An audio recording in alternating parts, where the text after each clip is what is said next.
ॐ अज्ञानतिमिरान्धस्य ज्ञानाञ्जनशलाकया चक्षुरुन्मीलितं येन तस्मै श्रीगुरवे नमः। श्रीचैतन्यमनोभीष्टं स्थापितं येन भूतले स्वयं रूपा कदा मह्यं ददाति स्वपदान्तिकम्।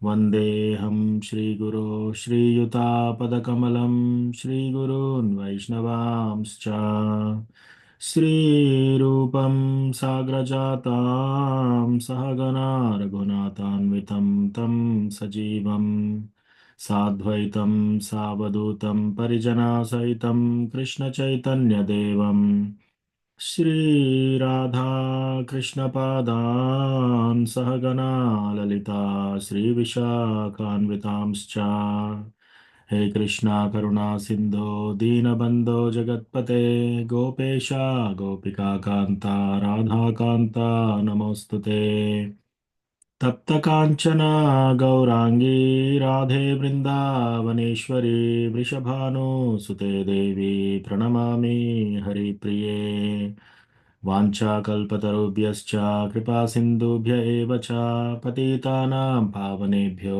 वैष्णवेभ्यो नमो नमः।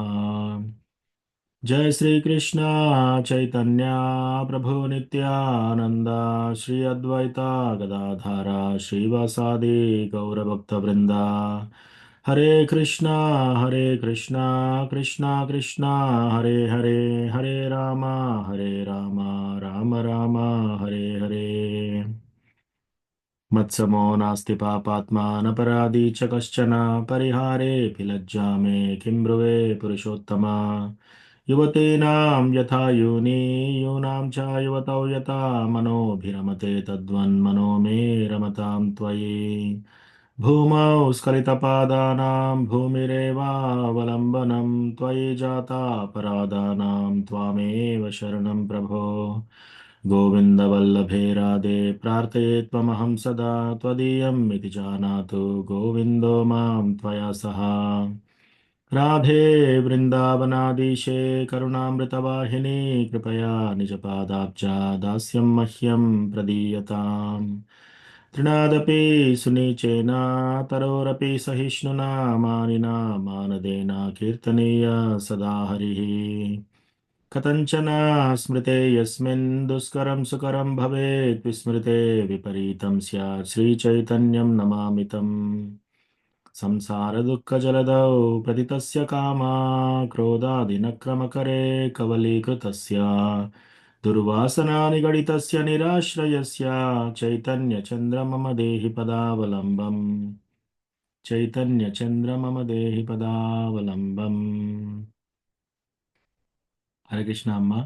हरे कृष्ण राधिका माता जी। विजय रघुनाथ प्रभु। నాన్న ప్రణామాలు కృష్ణ ప్రభు ప్రణామాలు ప్రభుజీ హరే హరే కృష్ణ ప్రభు ధన్యవాదాలు. ప్రणाम ప్రభు। సో ఈరోజు మనం స్టార్ట్ చేసే ముందు ఎవరికన్నా ఏమైనా ప్రశ్నలు టాపిక్స్ డిస్కస్ చేయాలనుందా?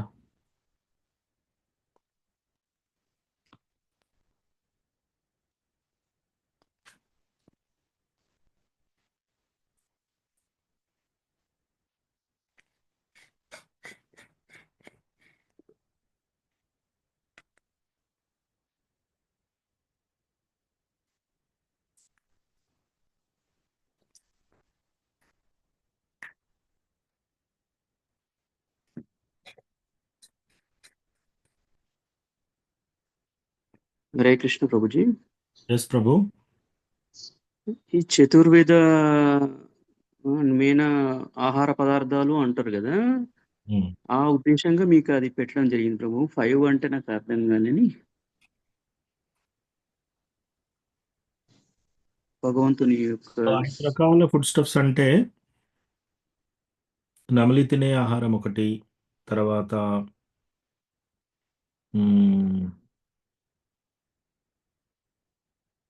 నమిలి తినే ఆహారం ఒకటి, ఇంకొకటి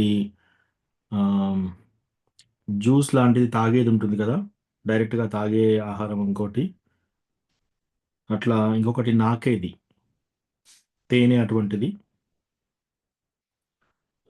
అట్లా ఉన్నాయి ప్రభు. పంచ అది ఏ శ్లోకాలు చూసారు మీరు? ఎక్కడ? నామ సంకీర్తన. నామ సంకీర్తనం యస్య నామ శ్లోకం. సంకీర్తన. నామ సంకీర్తన శ్లోకంలో 6వ ప్రభు. ఈచే గోసాయి చ. చాయ్ గోసాయి జార్. ఓకే, చూద్దాం. షేర్ చేస్తాను మీకు.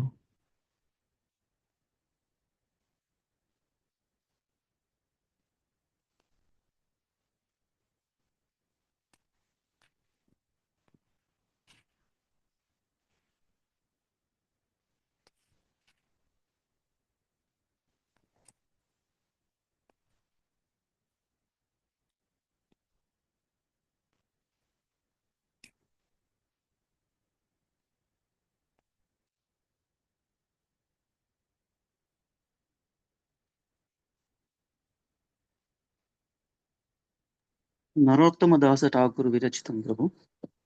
అవునవును, చూస్తున్నాను. Yeah, similarly Narasimhadas Thakur says also ఏ చాయ్ గోసాయి జార్ తార్ మోయి దాస్. నామ సంకీర్తనం 6. I am the servant of that person who has accepted his 6 Goswamis as his master. I'm not going to be the servant of any other person who does not accept the way and means of. Therefore, we say we offer prayers to our spiritual masters. Yes. So దీంట్లో ఏమంటున్నారంటే, ఆరుగురు గోస్వాములకు ఎవరైతే శరణాగతి తీసుకుంటారో వాళ్ళు.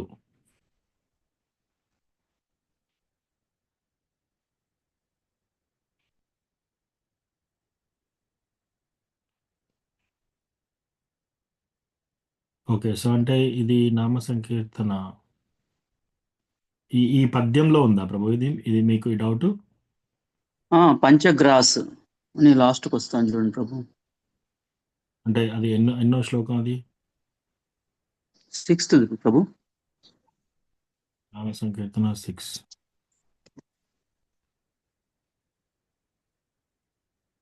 పరపట్లో ఏమన్నా ఇచ్చారా, చదివారా ఆల్రెడీ? పర్పట్లో వచ్చేసి ఆరుగురు గోస్వాముల సేవకునికి నేను సేవకుడను, వారి పాదరేణువులే నా 5 విధములైన ఆహారములు. ఓకే.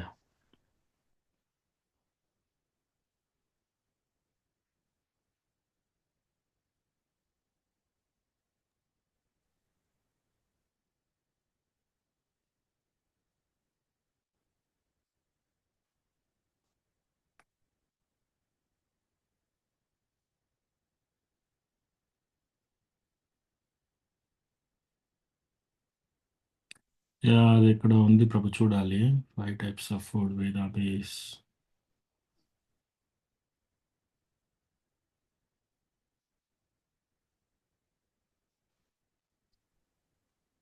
ఇదేనా ప్రభు? హరిహరాయ నమః, కృష్ణ యాదవాయ నమః, యాదవాయ మాధవాయ కేశవాయ నమః.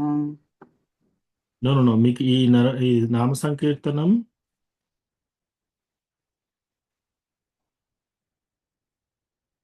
అది ఆ పద్యం ఎక్కడి నుంచి తీశారు మీరు? నామ సంకీర్తనం శ్రీల నరోత్తమ దాస ఠాకూర్ విరచితం అని ఉన్నది ప్రభు. నేను మీకు మళ్ళీ ఇంగ్లీష్లో కొరకు నేను పెట్టాను, ఆన్లైన్లో వెరిఫై చేసి. హరిహరాయ నమః అనితోని స్టార్ట్ అవుతుంది ప్రభు ఇది, ఈ సంకీర్తన.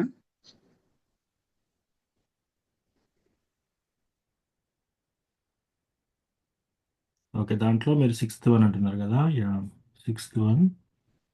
I'm the servant of that person who is the servant of 6 Their dust of their bodies, my 5 kinds of footsteps. Okay. Hmm.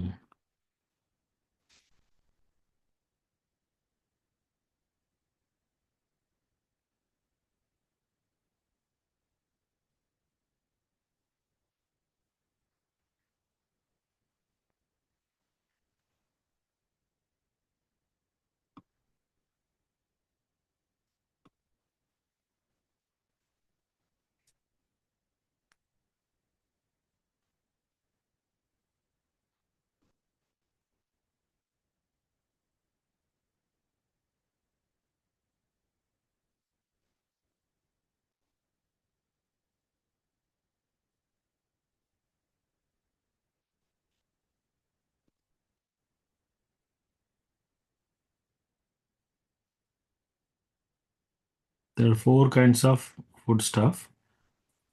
అంటే దట్ మీన్స్ డ్రంక్ అంటే తాగేది, నమిలేది, తర్వాత నాకేది మరియు పీల్చేది. సో ఇవి 4 రకాల ఫుడ్ స్టఫ్. ఐదోది ఏంటి?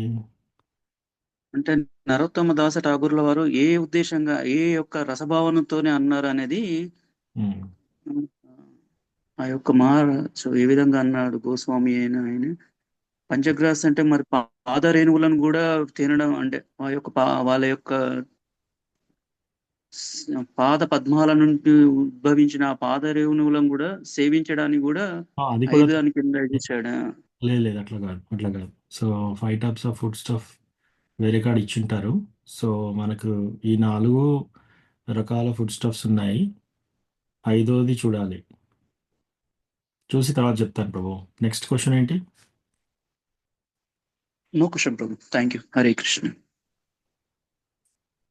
ఓకే, ఇంకెవరికన్నా ప్రశ్నలు ఉన్నాయా? హరే కృష్ణ. రాధా గౌరంగి మాతాజీ, ధన్యవాద ప్రణామ్. హరే కృష్ణ, ప్రణామాలు. ధన్యవాద ప్రణామ్.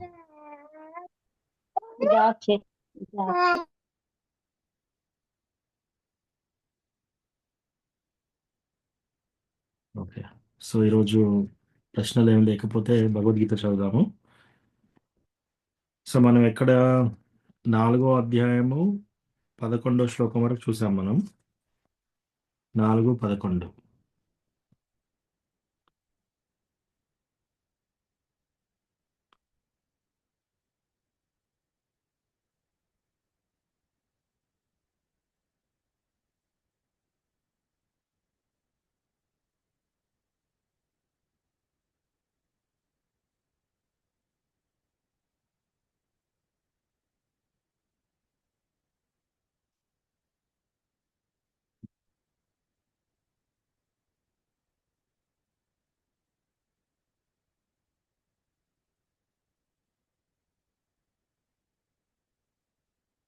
సో 4, 11 అంటే మనం కొన్ని నెంబరే వేసుకుందాం పాతవి.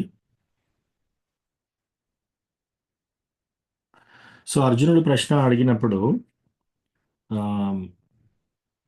ఈ సూర్యదేవుడు వివస్వానికి మీరు ఈ భగవద్గీత చెప్పినట్టు నేను ఎలా ఎలా నమ్మాలి? ఆ? సో నీకు నాకును కొన్ని అంటే మన ఇద్దరి కంటే ముందు నుంచి సూర్యదేవుడు ఉన్నాడు కదా, నేను ఎట్లా గ్రహించాలని. అప్పుడు కృష్ణ భగవానుడు 5వ శ్లోకం నుంచి చూద్దాం.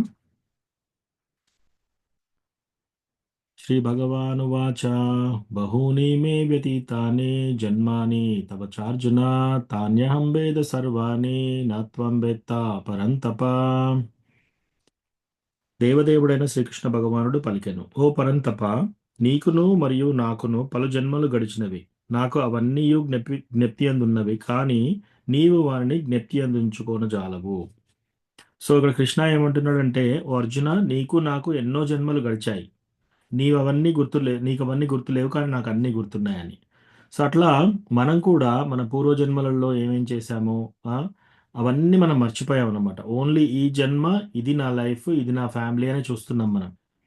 100 జన్మల్లో అట్లా 100 ఫ్యామిలీస్ ఉన్నారు, డిఫరెంట్ డిఫరెంట్ ఫ్యామిలీస్, వేరువేరుగా. సో అట్లా భగవంతుడు చెప్తున్నాడు అనమాట. కానీ భగవంతుడు కృష్ణ భగవానునికి మాత్రం మనదన్నీ తెలుసు. మనం ఏ జన్మల్లో మనం ఏమేమి ఉన్నాయి మనకి అన్నీ క్లియర్గా. 6వది, అజోపి సన్ అవ్యయాత్మా భూతానామీశ్వరోపి సన్ ప్రకృతిం స్వామధిష్టాయ సంభవామ్యాత్మ మాయయా. జన్మ లేని వాడైనను నా దివ్యదేహము ఎన్నడూ నశింపదైనను సకల జీవులకు ప్రభువునైన ఆది అయిన దివ్య రూపముతో నేను ప్రతి యుగమునందు అవతరింతును. సో ఇక్కడ భగవంతుడు ఏం చెప్తున్నాడంటే, తను జన్మ లేనివాడు, తర్వాత నా దివ్య దేహము ఎన్నడూ నశింపదు. సో కొందరు ఏమనుకుంటారు, ఒక బోయవాడు బాణం వేశాడు, అప్పుడు కృష్ణ చనిపోయాడు అని. సో కృష్ణకి మరణము నాశనము నశింపదైనది ఇక్కడ. సో ఎన్నడూ నశింపజాలదు. అతనికి జన్మ లేదు, ఆయనకు మృత్యువు లేదు. సో అట్లా సకల జీవులకు ప్రభువు, అహం సర్వస్య ప్రభువో అని శ్లోకం చెప్పాడు భగవద్గీతలో. ఆది అయిన, అందరికంటే మొదలున్న, దివ్య రూపంతో వస్తాడు, ప్రతి యుగమునందు అవతరించదును అని చెప్తున్నాడు ఇక్కడ. సో ప్రతి ఒక్క యుగమునందు భగవంతుడు దివ్య రూపంతో వస్తాడనమాట. 7వ శ్లోకం ఎందుకు వస్తాడు? యదా యదా హి ధర్మస్య గ్లానిర్భవతి భారత అభ్యుత్థానమధర్మస్య తదాత్మానం సృజామ్యహం.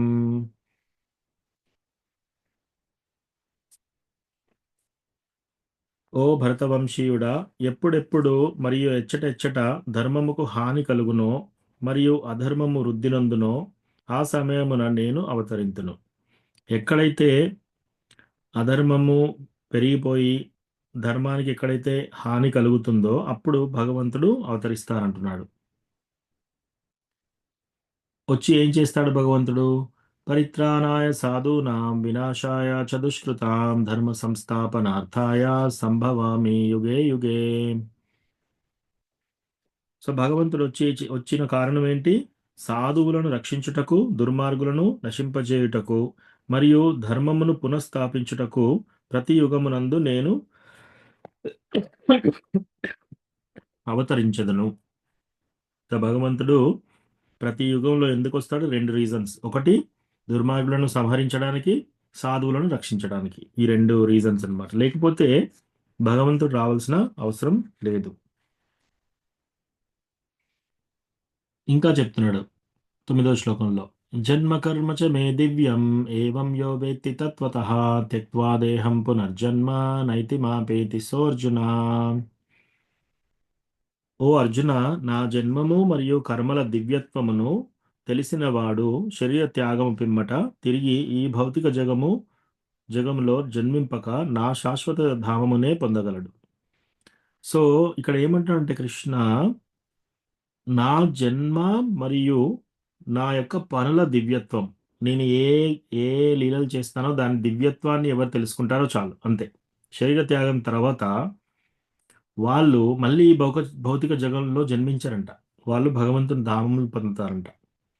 సో కేవలం ఈ 2 తెలుసుకోవాలి. భగవంతుడు జన్మ, భగవంతుడు ఎలా వస్తున్నాడు, ఎలా ఆవిర్భవిస్తున్నాడు, తర్వాత భగవంతుడు చేసే కర్మలు, ఆయన చేసే కర్మల యొక్క దివ్యత్వము, ఆయన చేసే లీలల యొక్క దివ్యత్వము. సో చాలామంది వేరే వేరే వేరే ఫిలాసఫర్స్, వేరే వేరే టెంపుల్స్ వాళ్ళు ఏమంటారంటే, యాక్చువల్లీ కృష్ణ కూడా మనలాగా ఒక మామూలు వ్యక్తి, మనకంటే అందమైన వాడు, బలమైన వాడు, శక్తి ఉన్నవాడు. కానీ ఆయన కూడా పుట్టినప్పుడు ఆయన కూడా ఈ ప్రకృతి త్రిగుణాలకు లోబడి ఉంటాడు అని. సో వాళ్ళు సరిగ్గా అర్థం చేసుకోలేదు భగవంతుణ్ణి. అంటే వాళ్ళకి జన్మ యొక్క రహస్యం అర్థం కాలే. ప్లస్ చాలామంది ఏంటి, కృష్ణ వచ్చాడు, బుక్ డిస్ట్రిబ్యూషన్కి వెళ్ళినప్పుడు ఒక అతను అడుగుతున్నాడు నన్ను, కృష్ణ కూడా నరకానికి వెళ్ళాడు కదా అని. ఎస్, కృష్ణ కూడా నరకానికి వెళ్ళాడు, కానీ అక్కడ ఆయనే మనలాగా వెళ్ళడు. అక్కడ కృష్ణ నరకానికి ఏంటి, ఎక్కడికంటే అక్కడికి వెళ్ళగలుగుతాడు. సో అట్లా కొందరు మనలాగానే ఆయన కూడా వెళ్తున్నాడు అని అనుకుంటారనమాట. అట్లా కాకుండా ఎవరైతే, ఓ అర్జున, నా జన్మము మరియు కర్మల దివ్యత్వము ఎవరైతే తెలుసుకుంటారో వాళ్ళు మళ్ళీ పునర్జన్మ లేదు వాళ్ళకి, నా శాశ్వత ధామాన్ని చేరుకుంటారు అని చెప్తున్నాడు ఇక్కడ. 10వ శ్లోకంలో, వీతరాగ భయ క్రోధ మన్మయా మాముపాశ్రితా బహవో జ్ఞాన తపసా పూతా మద్భావమాగతా.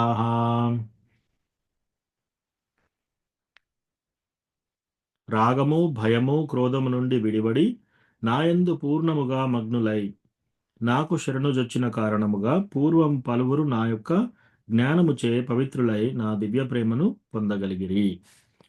సో ఇక్కడ కృష్ణ క్లియర్గా చెప్తున్నాడు అనమాట, రాగము, భయము, క్రోధము వీటి నుండి విడిపడి, వీటి నుంచి బయటపడి నాయందు సంపూర్ణముగా మగ్నులై నాకు శరణు తీసుకున్న కారణంగా పూర్వం చాలామంది నా ధామానికి ఈ జ్ఞానం పొంది నా దివ్య ప్రేమను పొందారు. అట్లాగే అందుకని మనం ఏం చేయాలి? రాగము, భయము, క్రోధాన్ని వదిలేయాలన్నమాట. సో ఒక రోజులో అయ్యే పని కాదు ఇది. స్లోగా మనము ఈ ఈ మూడింటి వర్క్ చేసుకోవాలన్నమాట. రాగ, భయ, క్రోధ.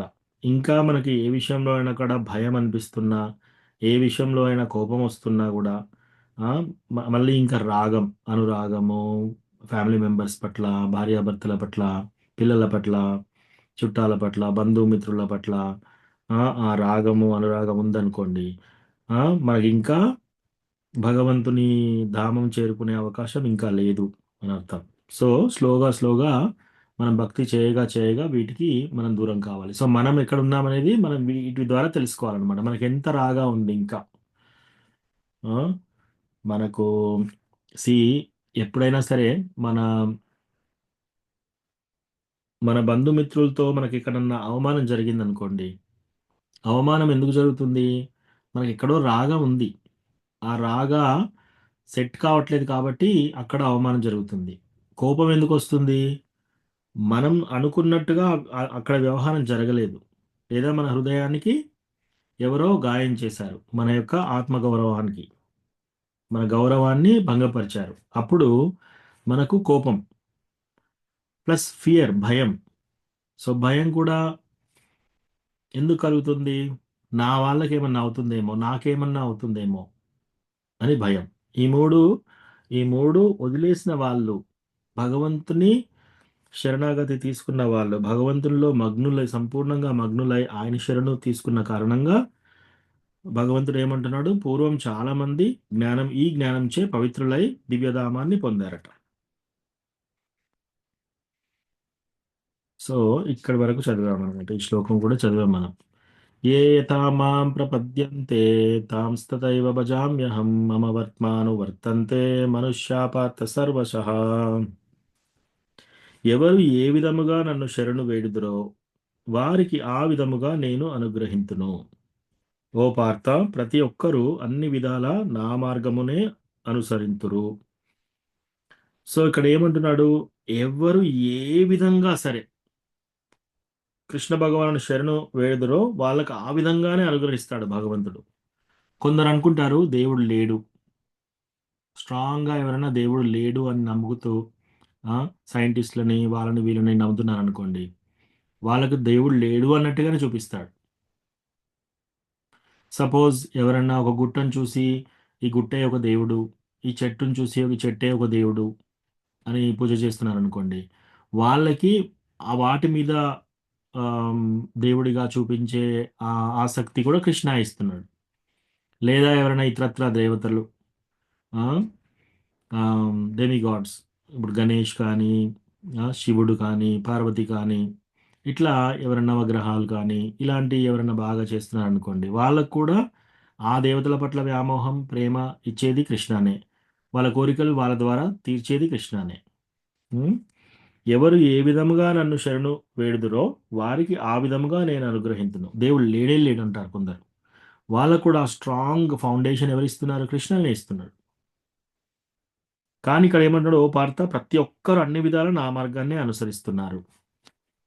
అల్టిమేట్లీ చివరికి ప్రతి ఒక్కరు భగవంతుని మార్గాన్నే, దేవుడు లేడు అని దృఢ నిశ్చయంగా ఉన్నా కూడా వాళ్ళు వాళ్ళకు కూడా ఆశ్రయం ఇచ్చేది అదంతా కూడా కృష్ణనే అన్నమాట. అది ఈ శ్లోకంలో చెప్తున్నాడు. సో ఇక్కడ వరకు మనం చదివాము. ఇంకా మనం నెక్స్ట్ ముందుకెళ్దాం. సో రుక్రమ పరమేశ్వర ప్రభు, మీ ప్రశ్నకి ఆ 5 రకాల ఫుడ్ పదార్థాలు అది చూసి నేను తర్వాత పంపిస్తాను ప్రభు. మంచి ప్రశ్న అడిగారు, అది శ్లోకంలో ఉంది. సో తొందరగా ఇప్పుడు సెర్చ్ చేస్తే టైం అవుతుంది అనుకుంటా మనకి. నేను తర్వాత మీకు పంపిస్తాను ఆన్సర్.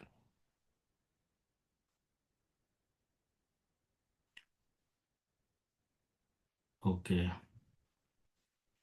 12వ శ్లోకం.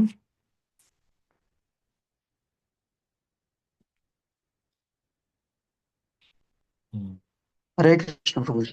ఓకే ప్రభు. షూర్ ప్రభు. ప్రభుజీ, మీరు ఇప్పుడు చెప్పారు కదా, ఉమ్, భగవంతుడు అనేది ఆయన ఆయనను శరణాగతి ఆయనది అని చెప్తూ, అంటే ఈ యొక్క కాన్సెప్ట్ అనిపించింది. అయితే చైతన్య మహాప్రభు కూడా చిన్న అవతారం, అంటే సుప్రీం పర్సనాలిటీ అని నేను ఒకరికి చెప్పాను. దానికి సంబంధించి ప్రూఫ్ గా మన చైతన్య చరితామృతం నుంచి చెప్పాను. ఉమ్, కానీ అది వాళ్ళు కొంచెం యాక్సెప్ట్ చేయలేదు ప్రభు. అది ఉమ్, మేము కృష్ణుని నమ్ముతాము, చైతన్య మహాప్రభు కూడా ఒక కృష్ణుడే అని చెప్పాను నేను వాళ్ళకు. ఉమ్, ఉమ్. కొంచెం దీని మీద నాకు స్ట్రాంగ్ గా నేను వాళ్ళకు చెప్పేటట్టు, ఎవరైనా ఉన్నా కూడా ఖండించేటట్టు నాకు స్ట్రాంగ్గా కొంచెం ఎక్స్ప్లెనేషన్ ఇవ్వగలరా ప్రభు? మన ఉద్దేశం స్ట్రాంగ్గా ఖండించాలని కూడా ఉండకూడదు ప్రభు.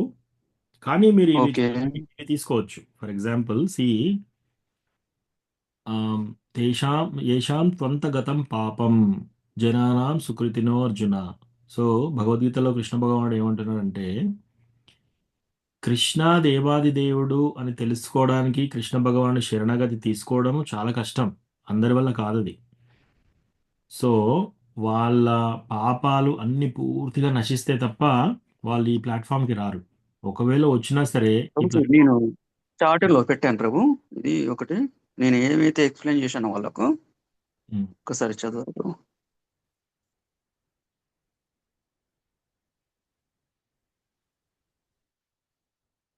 యా మీరు విష్ణు సహస్రనామం చెప్పొచ్చు. సో కృష్ణ విష్ణు అయితే అందరికీ తెలిసిన దేవుళ్ళే కదా. సో అవును ప్రభు, చెప్పాను గౌరాంగ అని ఉంటదని. సువర్ణవర్ణ హేమాంగో వరాంగశ్చందనాంగది సన్యాసకృచ్చమశాంతో నిష్ఠాశాంతి పరాయణ. సో భగవంతుడు బంగారు వర్ణంలో సువర్ణ సువర్ణ అవతారంలో వచ్చింది చైతన్య మహాప్రభు. సన్యాసకృత్ చమశాంతో భగవంతుడు సన్యాసం తీసుకొని అందరికీ భక్తి ఎలా చేయాలో చెప్పాడు. సో మనం అక్కడ వాళ్ళకు ఒక ప్రశ్న అడగొచ్చు అనమాట. మొత్తం విష్ణు అవతారాల్లో కృష్ణ అవతారాల్లో సన్యాసం తీసుకున్న దేవుడి పేరు చెప్పండి మీరు. వాళ్ళకి తెలియదు, ఎందుకంటే ఓన్లీ చైతన్య మహాప్రభు తీసుకున్నాడు. సో అది చైతన్య మహాప్రభు. ఇంకోటి చైతన్య మహాప్రభు ఆమ్, చెన్నావతార్. సో చెన్నావతార్ అంటే చాలా సీక్రెట్ అవతార్.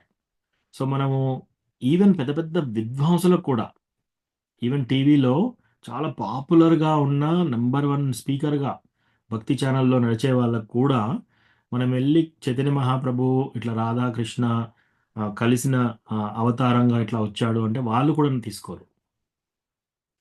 తీసుకోరు.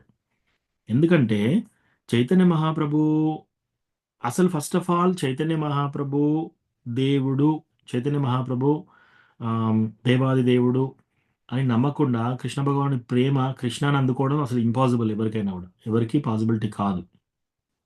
సో మళ్ళీ ఇంకోటి ఇదేంటంటే అతి ఉన్నతమైన చెట్టు, అన్ని చెట్లలోకి పై చెట్టు పై పండు మనం తీసుకుంటున్నాం ఈ చైతన్య మహాప్రభు యొక్క లీల ద్వారా. అది అందరికీ దొరకదు. చిన్న చిన్న కిందికి ఉన్న పండ్లు ఎవరైనా తెంపుకుంటారు, కొంచెం పైనున్న పళ్ళు ఇంకా నిచ్చెనేసుకొని తెంపుకుంటారు. అన్నిటికంటే పైనున్న పండు అది అందరికీ దక్కదు, చాలా రేర్ అన్నమాట, కొందరికే. సో అది భగవద్గీతలో కూడా కృష్ణ చెప్పాడు కదా, మనుష్యానాం సహస్రేషు కశ్చిద్ యతతి సిద్ధయే యతతామపి సిద్ధానాం కశ్చిన్మాం వేత్తి తత్వతః. మనుష్యానాం సహస్రేషు. సో ఈ మానవులలో వందల వేలల్లో ఒక్కడేం చేస్తాడంట, సిద్ధి కోసం ట్రై చేస్తుంటాడు అనమాట, సిద్ధిల కోసం, అష్టసిద్ధిలు అట్లా. మనుష్యానాం సహస్రేషు కశ్చిద్ యతతి సిద్ధయే, ఆ సిద్ధి కోసం ప్రయత్నిస్తున్నారు, పర్ఫెక్షన్ కోసం. యతతామపి సిద్ధానాం, అట్లాంటి సిద్ధి వాళ్ళలో కశ్చిన్ మాం వేత్తి తత్వతః, నన్ను ఈ తత్వాన్ని తెలుసుకోవడం చాలా అరుదు. బహునాం జన్మనామంతే జ్ఞానవాన్ మాం ప్రపద్యతే. కొన్ని కోట్ల జన్మల తర్వాత బహు జ్ఞానవంతుడు నన్ను ఆశ్రయిస్తాడు అని కృష్ణ భగవానుడు చెప్తున్నాడు అనమాట.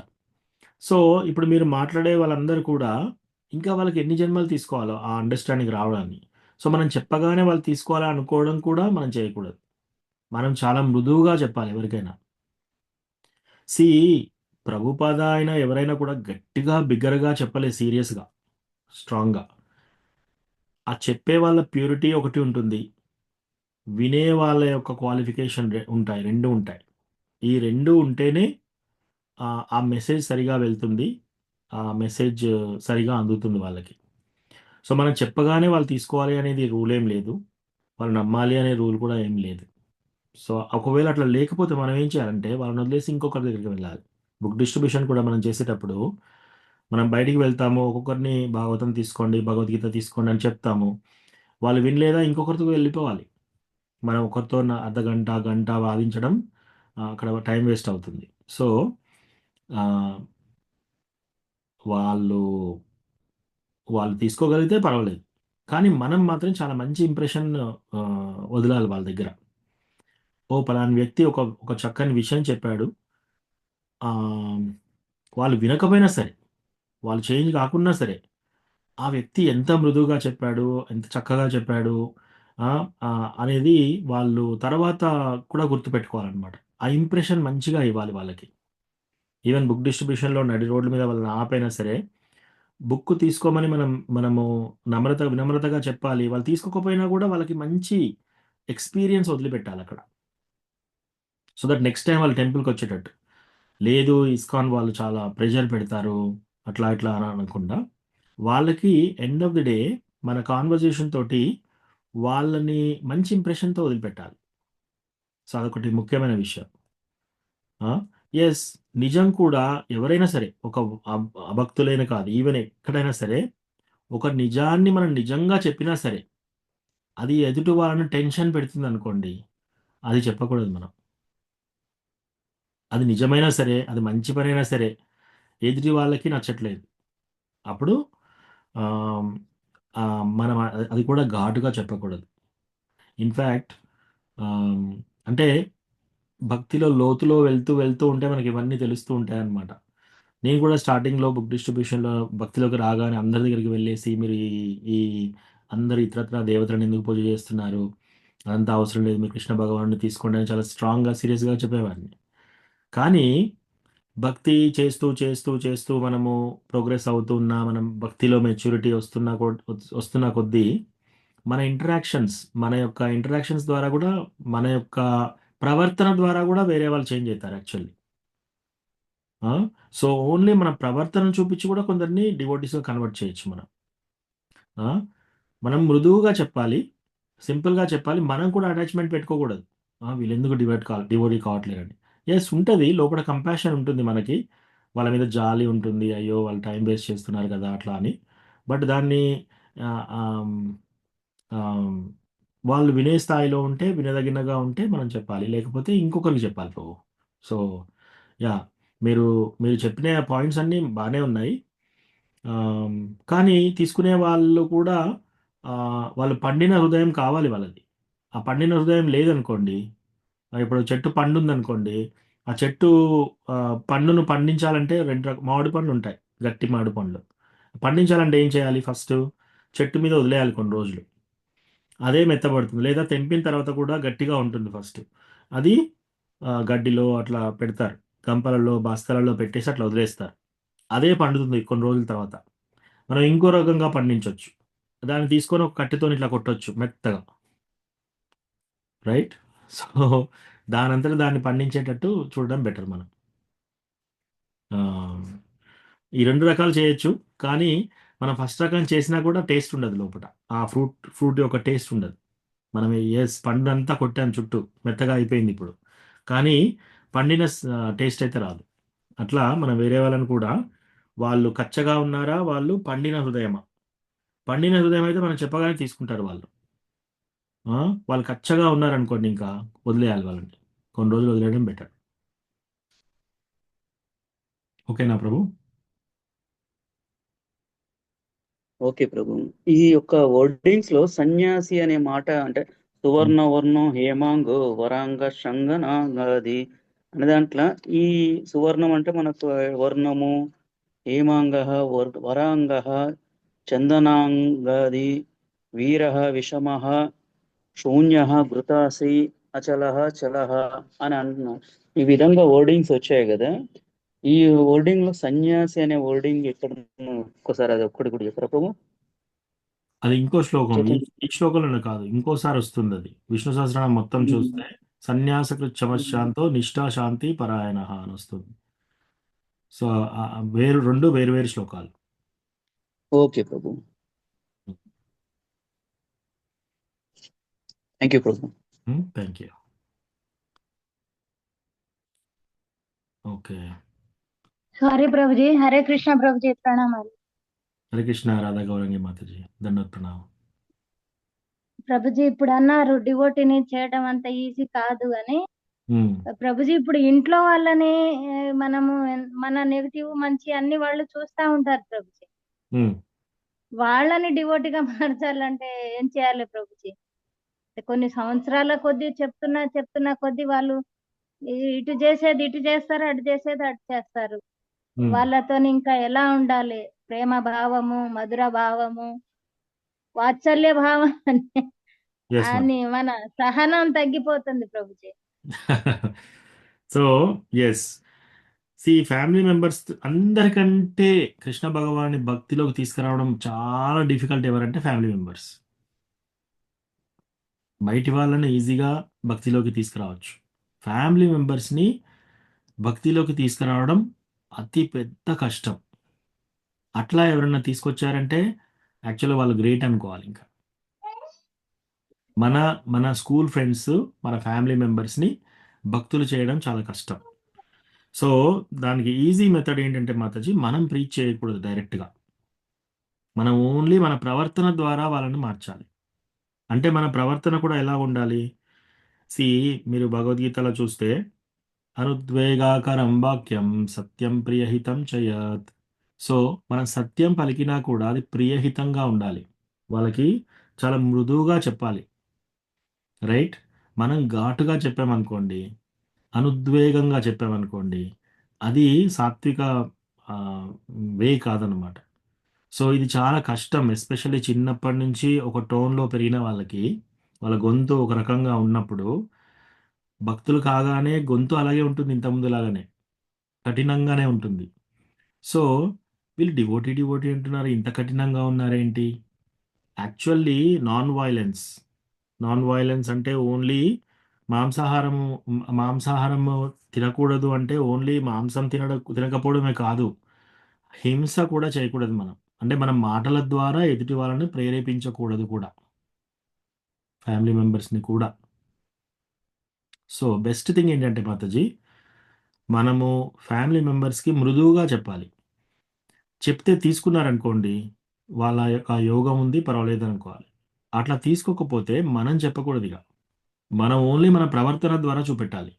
మన ఫ్యామిలీ మెంబర్స్ అనుకుంటారు, అరే 10 సంవత్సరాల కింద ఇతను ఎలా ఉన్నాడు, ఈమె ఎలా ఉంది, ఇప్పుడు ఎంత చక్కగా చేంజ్ అయిపోయి రోజు 16 రౌండ్లు చాంటింగ్ చేసి ఎంత ఆమ్, ఈ ఫుడ్ హ్యాబిట్స్ మార్చేసుకొని మంచి భక్తురాలైపోయింది, మంచి భక్తుడైపోయింది అని వాళ్ళకి మనసులో కలగాలన్నమాట. అట్లా మన ప్రవర్తన చేసుకోవాలి, మన ప్రవర్తన. రెండోది, డివోటీస్తో చెప్పించాలి, టెంపుల్ డివోటీస్తో చెప్పించాలి వాళ్ళకి. మనకు ఒకటే ఒక బాణం, వాళ్ళకి ఈజీగా మనం చేసేది ఏంటంటే ప్రసాదం.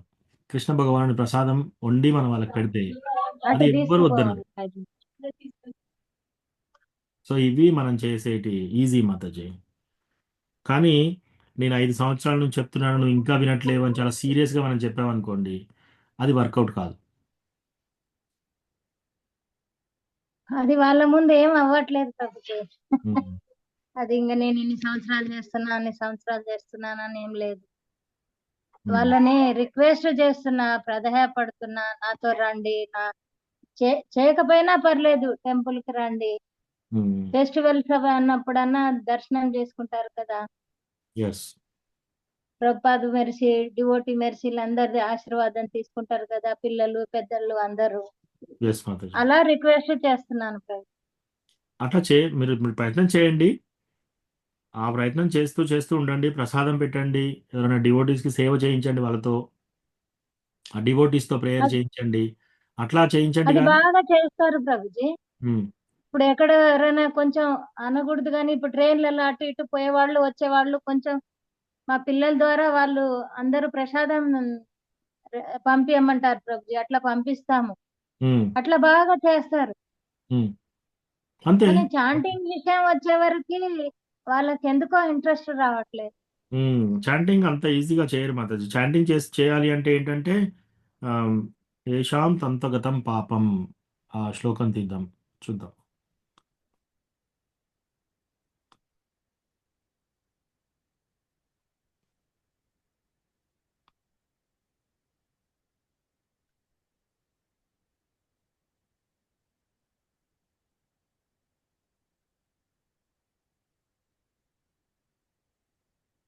BG 645.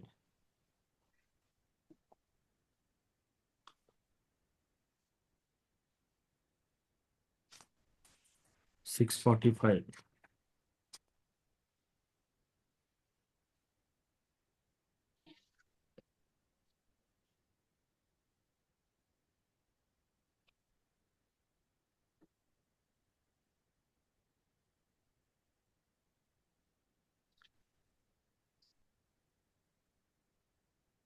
ఓకే. ఏషాం త్వంతగతం పాపం జనానాం పుణ్యకర్మణాం తే ద్వంద్వమోహ నిర్ముక్త భజంతే మాం దృఢవ్రతాః.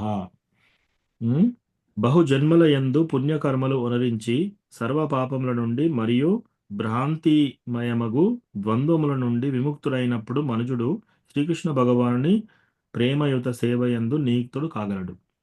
ఇంకా వాళ్ళకి ఆ ఆ ఆ యొక్క టైము అది రాలేదు అని ఒకటి అర్థం చేసుకోవాలి మనము.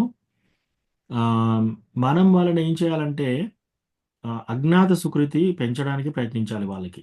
ఒకటి మనం వాళ్ళ గురించి ప్రేయర్ చేయాలి. సో గురు మహారాజ్ ఏం చెప్తారంటే, ఒకవేళ భార్యాభర్తల్లో ఒకవేళ భార్య చాలా భక్తిలో మంచిగా ఉండి భర్త సరిగా చేయట్లేడు అనుకో, ఆ భార్య ఏం చేయాలంటే ఆల్రెడీ చేస్తున్న భక్తి డబల్ సీరియస్గా చేయాలంట. ఎందుకంటే భర్త ఆల్రెడీ చేయట్లేడు కాబట్టి నేను ఇంకా సీరియస్గా చేస్తాను, చేసి నా యొక్క భక్తి శక్తి ద్వారా ఆయనని తీసుకెళ్తాను, అలా అనుకోవాలంట. భర్త ఏమనుకోవాలి, ఒకవేళ భర్త చాలా పెద్ద భక్తుడుగా ఉండి భార్య సహకరించట్లేదు, ఈమె నేను ఎట్లా ఉద్ధరించాలి, ఆమె ఎట్లాగో చాంటింగ్ చేయట్లేదు కాబట్టి నేను చాలా సీరియస్గా భక్తుడిని అవుతాను, ఇప్పుడు చాలా సీరియస్ భక్తుడిని, ఓకే, నా భక్తి ద్వారా ఆమెను కూడా తీసుకెళ్ళాలి అని అలా అనుకోవాలన్నమాట. ఎండ్ ఆఫ్ ది డే మనం ఏంటంటే కంపాషన్, మనము వాళ్ళ వాళ్ళ పట్ల జాలితో ఉండాలి, వాళ్ళ పట్ల ఆమ్, ఆ యొక్క కంపాషన్ కరుణతో ఉండాలన్నమాట. ఎస్, ఆ కరుణ ఉంది కాబట్టి మనం చాంటింగ్ చేయమని చెప్తున్నాము, కానీ చాంటింగ్ తీసుకోవడం కూడా అంత ఈజీ కాదు.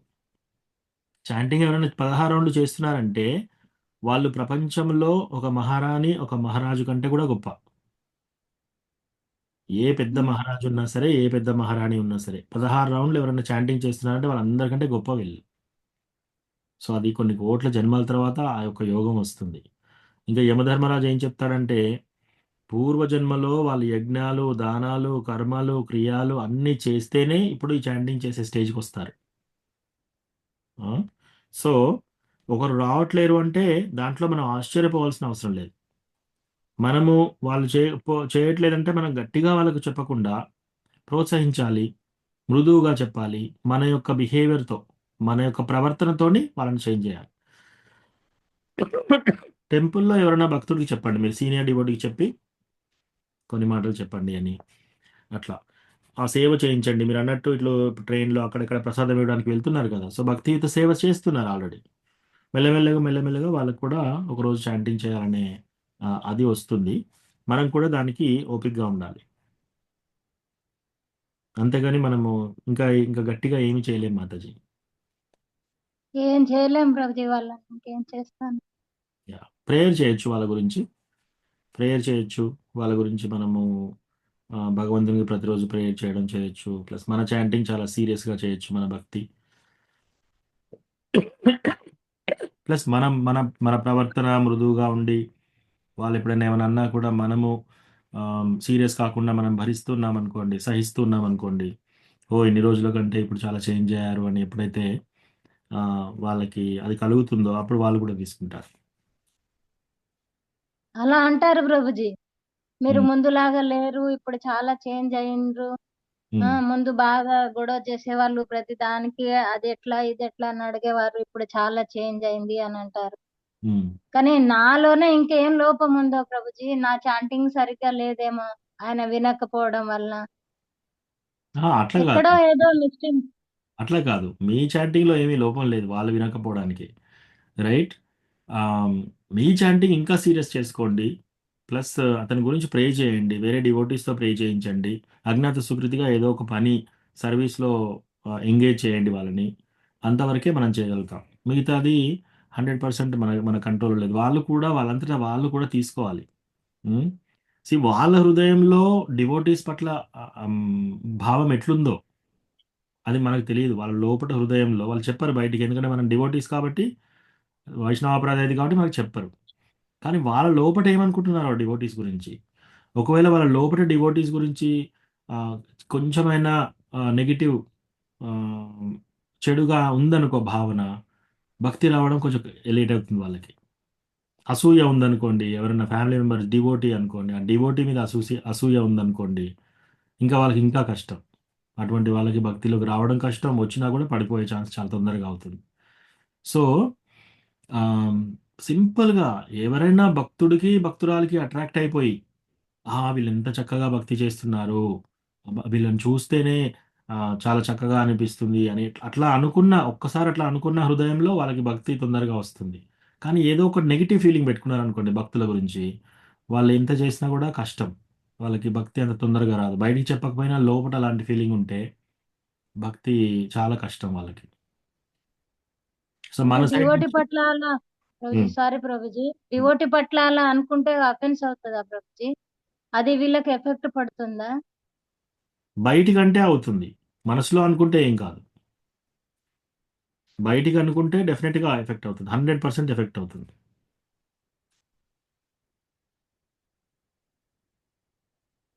Thank you Prabhuji. ఉమ్. దానికి ఒక కథ చెప్తాను మీకు.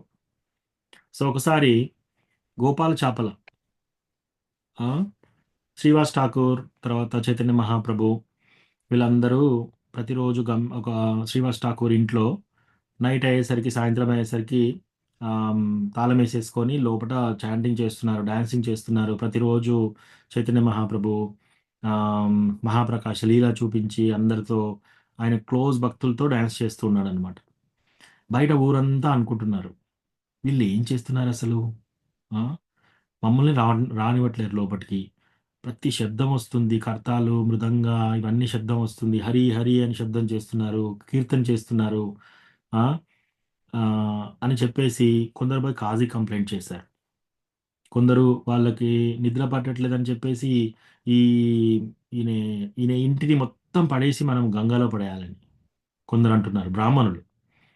ఇట్లా గోపాల చేపల ఆయన ఏం చేశాడంటే, ఒకరోజు శ్రీవాస్ ఠాకూర్ ఆ తాళం వేసేసుకొని లోపల వీళ్ళందరూ చేస్తూ ఉంటే, బయట మాంసం ముద్దలు, తర్వాత లిక్కర్ బాటిల్స్, మత్తు పదార్థాలు, ఆ, పసుపు కుంకుమ, ఇవన్నీ పెట్టేసి ఆ, అందరికీ ఆ, అట్లా చేసి వెళ్ళిపోతాడనమాట.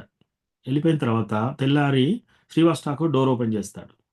డోర్ ఓపెన్ చేయగానే ఆయనకి ఎట్లా ఉంది, శ్రీవాస్ ఠాకూర్ మీద అసూయ ఉంది.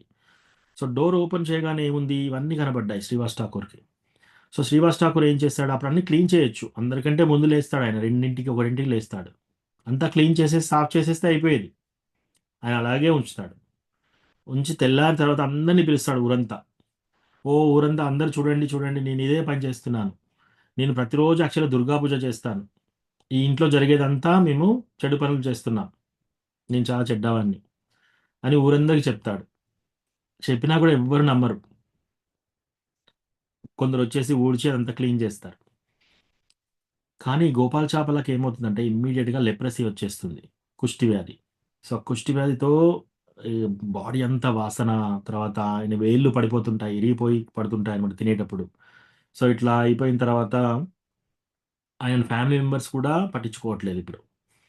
సో ఫ్యామిలీ మెంబర్స్ కూడా పట్టించుకోకుండా, ఎవ్వరు చూసుకోకపోతే ఇంకా లాస్ట్కి ఆ గంగా ఒడ్డున అటు ఇటు నడుస్తూ బాధపడి కుమిలిపోతూ ఉంటాడనమాట. ఒకరోజు చైతన్య మహాప్రభు దగ్గరికి వస్తాడు.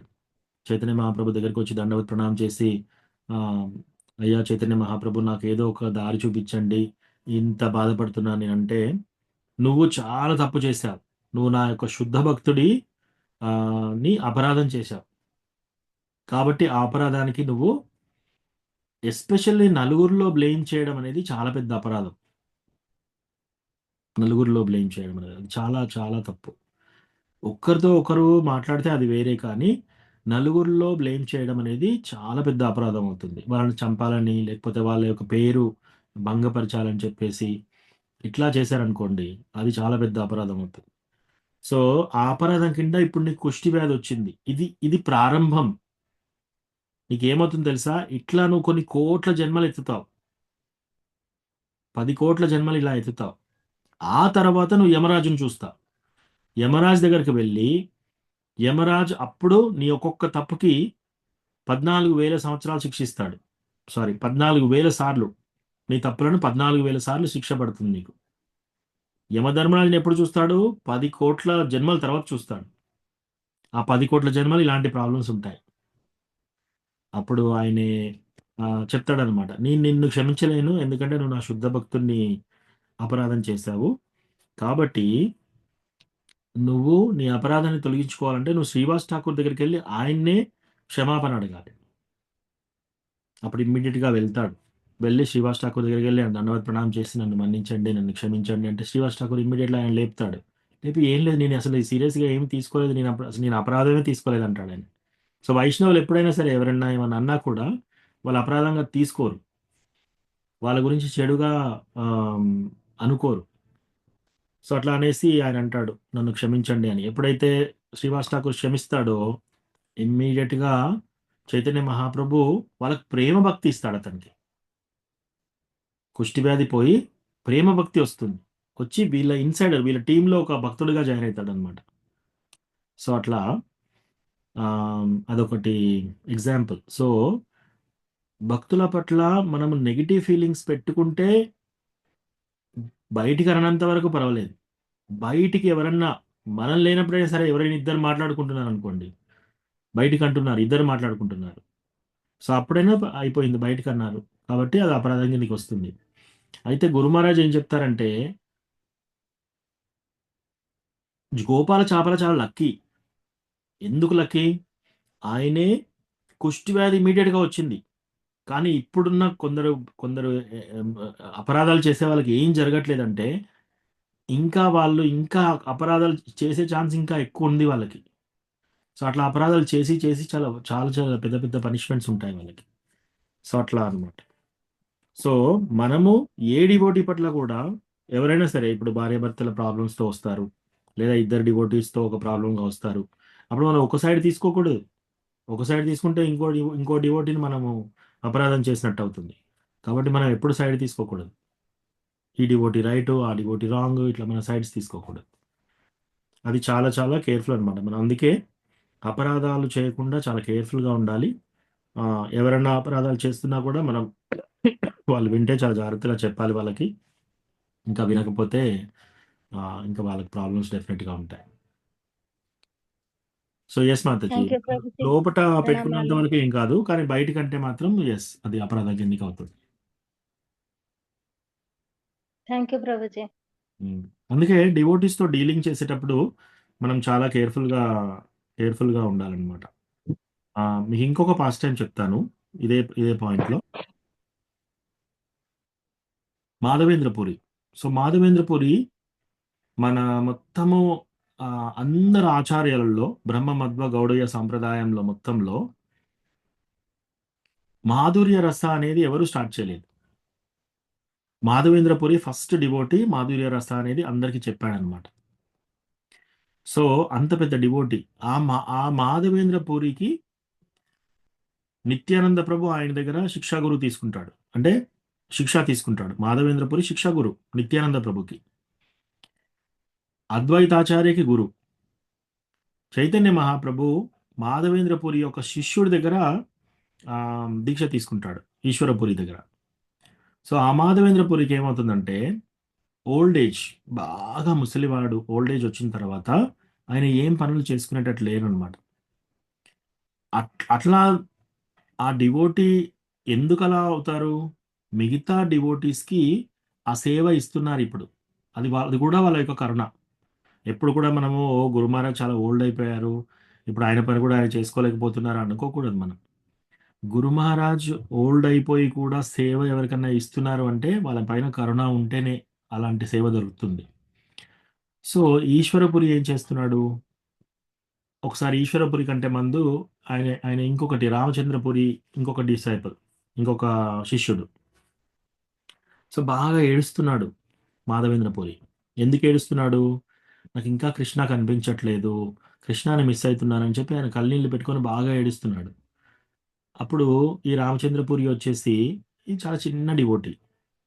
ఈయనొచ్చేసి, "ఓ గురు, మీరు ఎందుకు ఏడుస్తున్నారు? మీరు కృష్ణని నిరాకారవాదిలో బ్రహ్మజ్యోతిలో చూడండి. అది తలుచుకుంటే మీ ఏడుపు పోతుంది. మీకు బ్రహ్మానందం వచ్చేస్తుంది" అని. ఇప్పుడు ఇమ్మీడియేట్‌గా తిడతాడనమాట. ఆ, నేను నేను కృష్ణాని మరిచిపోలేక కృష్ణ కృష్ణ అంటూ నేను ఏడుస్తూ ఉంటే నువ్వు నిరాకారవాది కృష్ణ అని చెప్పి నన్ను బ్రహ్మజ్యోతి పైపు నాకే ఒక ఇన్స్ట్రక్షన్ ఇస్తావా? అంటే గురువుకి ఇన్స్ట్రక్షన్ ఇవ్వడం చాలా పెద్ద అపరాధం. గురువుకి ఎప్పుడు కూడా ఇన్స్ట్రక్షన్ ఇవ్వకూడదు మనం. గురువు దగ్గర మనం ఇన్స్ట్రక్షన్ తీసుకోవాలి. సో ఇమ్మీడియట్ గా బాగా తిట్టి పంపించేస్తాడు. ఆ గురువు అపరాధం చేశాడు కాబట్టి ఆయనకి అందరు డివోటీస్ ని నెగటివ్ గా చూస్తున్నాడు ఇప్పుడు. అదే టైంలో ఈశ్వరపురి ఇంకొక డివోటీ ఉన్నాడు. ఆ ఈశ్వరపురి ఏం చేస్తున్నాడు? గురు మహారాజ్కి ఆయన యొక్క మలమూత్రాదులు కడుగుతున్నాడు. ప్రతిరోజు ఆయనకు మీనియల్ సేవ చేస్తూ ఉన్నాడు. కళ్ళకు నీళ్లు పెట్టుకొని ఎంతో సంతోషంగా గురు మహారాజ్కు ఈ సేవ చేసే అవకాశం నాకు దొరికింది అని ఎంతో సంతోషంగా గ్లౌస్ పెట్టుకొని కాదు, ఆయన స్వయం చేతులతోటి గురువు యొక్క మలమూత్రాదులు క్లీన్ చేస్తున్నాడు. ఆయనకు స్నానం చేస్తున్నాడు డైలీ. అట్లా చేస్తే ఇంకా కొన్ని రోజులు ఆ సేవ చేసిన తర్వాత గురువు దగ్గరికి పిలిచి, ఓ ఈశ్వరపురి, నువ్వు నాకు చాలా సేవ చేసావు అని చెప్పి కృష్ణ ప్రేమ భక్తిని ఆ ఈశ్వరపురికి ఇస్తాడు. అంటే భక్తుడు భక్తుడి యొక్క సేవ ద్వారా గురు మహారాజ్ తృప్తి పడితే ఆ తృప్తి ద్వారా ఆ బ్లెస్సింగ్స్ వచ్చేస్తాయి ఆటోమేటిక్గా. సో అట్లా ఈశ్వరపురికి ప్రేమ భక్తి వచ్చింది. ఆయనకి ఎంత ప్రేమ భక్తి వచ్చిందంటే స్వయంగా చైతన్య మహాప్రభు ఆయన దగ్గర దీక్ష తీసుకున్నాడు. అంత అంత ప్రేమ భక్తి వచ్చింది ఆయనకి. ఈ రామచంద్రపూరి ఏం చేశాడు? ప్రతిరోజు ఈయనకు ఒక రెగ్యులేటివ్ ప్రిన్సిపల్, ఇప్పుడు మనం ఎట్లయితే ఆమ్, 4 రెగ్యులేటివ్ ప్రిన్సిపల్స్ ఫాలో అవుతాం కదా, మాంసాహారం తినకూడదు, మత్తు పదార్థాలు సేవించకూడదు, ఇట్లా 4 పెట్టుకున్నాం కదా. ఆయన రెగ్యులేటివ్ ప్రిన్సిపల్ ఏంటంటే ప్రతిరోజు చేసేది ఏదో ఒక డివోటీ దగ్గరికి వెళ్తాడు, వాళ్ళ ఇంట్లో భోజనం చేస్తాడు, బాగా తృప్తిగా తింటాడు. తిన్న తర్వాత వాళ్ళను కూర్చోమంటాడు. కూర్చోండి మీరు అని వాళ్ళకి వడ్డిస్తూ ఉంటాడు.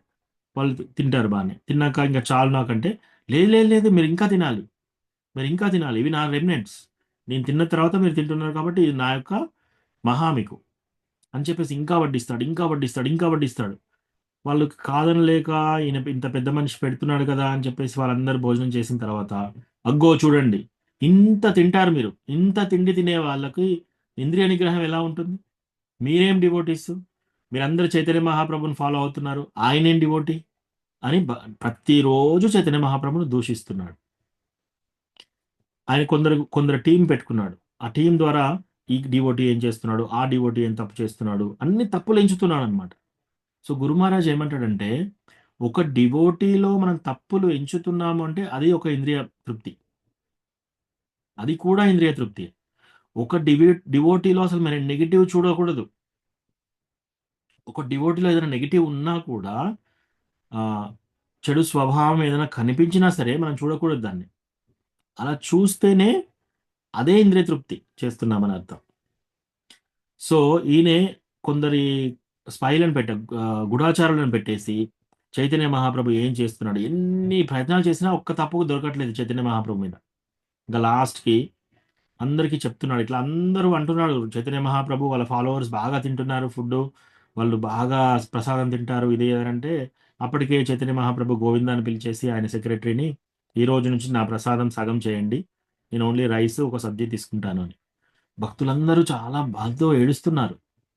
సో కృష్ణ చైతన్య మహాప్రభు సన్నగా అయిపోయాడు అప్పటికి ఆల్రెడీ, ప్రసాదం సరిగా తీసుకోకుండా. కొన్ని నెలల తర్వాత వచ్చేసి చైతన్య మహాప్రభు ఇంటికి వెళ్తున్నాడు. ఇంటికి వెళ్తూ వెళ్తూ చూస్తున్నాడు, అక్కడ అన్ని చూసి చూసి చీమలు ఉన్నాయి అక్కడ. ఆ చూడండి చూడండి, చీమలు ఉన్నాయి ఇక్కడ. చీమలు ఎందుకున్నాయి? ఈయన సీక్రెట్ గా వెళ్ళి అర్ధరాత్రి ఎవ్వరు లేనప్పుడు స్వీట్స్ తింటున్నాడు కాబట్టి చీమలు వస్తున్నాయి. ఈయనేం సన్యాసి, అట్లా చేస్తున్నాడు అనమాట.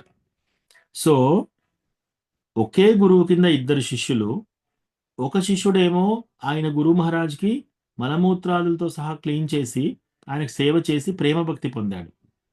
ఇంకో డివోటీ గురువు అపరాధం చేసేసి ఆ కారణంగా అందరు డివోటీస్లో తప్పులు ఎంచుతున్నాడు కాబట్టి అంత పడిపోయాడు ఆయన. లాస్ట్కు భగవంతునిలో కూడా తప్పులించాడు.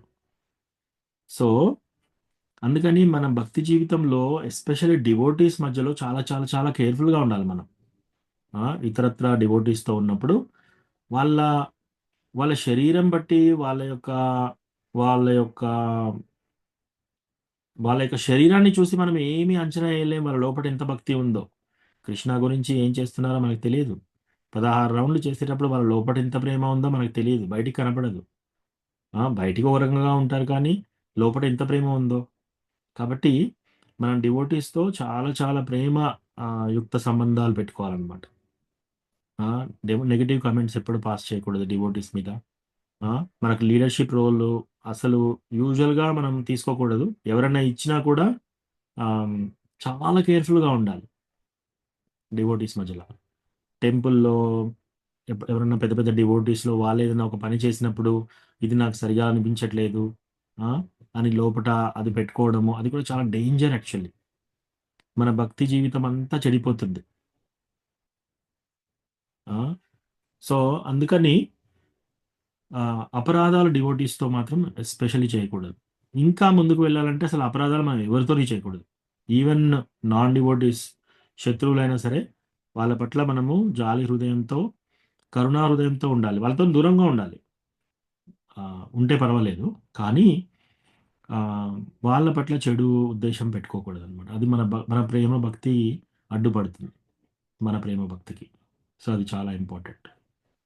సో, ఈ ఎపిసోడ్ ద్వారా మనం తెలుసుకునేదేంటంటే, మనము మనకెవరైనా అపరాధం చేసినా కూడా మనం ఇమ్మీడియేట్‌లీ క్షమించాలి వాళ్ళని. ఈ అపరాధాలు లేకుండా మనం చాలా జాగ్రత్త పడాలి. హ్మ్. Thank you Prabhuji. Thank you Mataji. మంచి దర్శనాలు. ప్రశ్న. యెస్. ఓకే. ఇంకా ఏమన్నా ప్రశ్నలున్నాయా ఎవరికన్నా? ఈ ఈ సబ్జెక్ట్‌లో?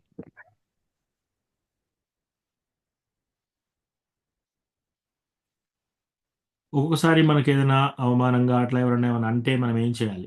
మనం ఏం చేయాలి అంటే టెంపుల్ ప్రెసిడెంట్ కానీ, ఎవరైతే టెంపుల్ అథారిటీస్ ఉంటారో వాళ్ళకి చెప్పాలి, వదిలేయాలి అంతే. ఇంకా మన పని అయిపోయిందక్కడ. మళ్ళీ ఇంకో ముందుకు తీసుకెళ్ళకూడదు. ఎస్పెషల్లీ మన కారణంగా ఎవరన్నా డివోటీస్ ఏడవడం కానీ, మన కారణంగా ఏదైనా డివోటీస్ బాధపడడం కానీ, మనం అలా చేస్తే ఆహ్, మన భక్తి జీవితము దెబ్బతింటుందనమాట. సో, దాని గురించి మనం కేర్‌ఫుల్‌గా ఉండాలి.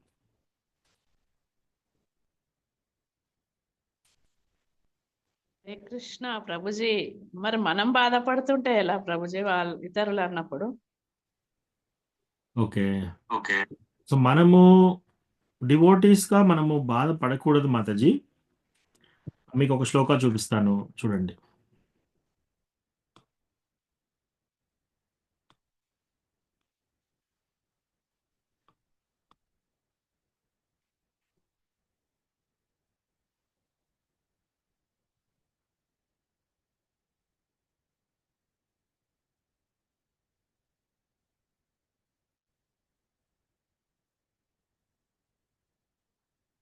సో, ఇది శ్రీమద్ భాగవతం 1, 18 చాప్టర్ 48 శ్లోకం.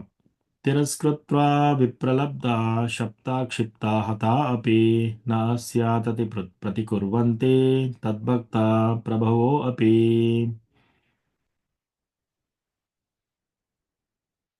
కృష్ణ భక్తులు భగవంతుని యొక్క భక్తులకు ఎంత సహనశక్తి ఉంటుంది అంటే వాళ్ళని ఎవరైనా సరే ఆహ్, వాళ్ళ వాళ్ళ పేరును ఖరాబ్ చేసినా సరే, వాళ్ళని మోసం చేసినా సరే, వాళ్ళని శపించినా సరే, వాళ్ళని బాగా డిస్టర్బ్ చేసినా సరే, వాళ్ళని పట్టించుకోకున్నా సరే, ఆఖరికి వాళ్ళని చంపేసినా సరే, భక్తులు వాళ్ళ పట్ల ప్రతీకారం తీర్చుకుంటాను అనే ఉద్దేశమైన భావంలో ఉండరంట. అది డివోటీ. సో, ఇది ఎవరంటున్నారు? ఈ శ్లోకం ఎక్కడొస్తుందంటే పరీక్షిత్ మహారాజు ఈ శమిక ఋషి ఇంటికొచ్చేసి దాహం అయితుంటే వాటర్ అడుగుతాడు. సో, వాటర్ ఇయ్యకపోయేసరికి ఒక చనిపోయిన పాము మెడకు చుట్టేసి ఎళ్ళిపోతాడు కదా! ఎళ్ళిపోయిన తర్వాత ఆ బ్రాహ్మణుని యొక్క కొడుకు శపిస్తాడనమాట. శపించేసేసి "నువ్వు 7 రోజుల్లో చనిపోతావు" అని చెప్పేసి.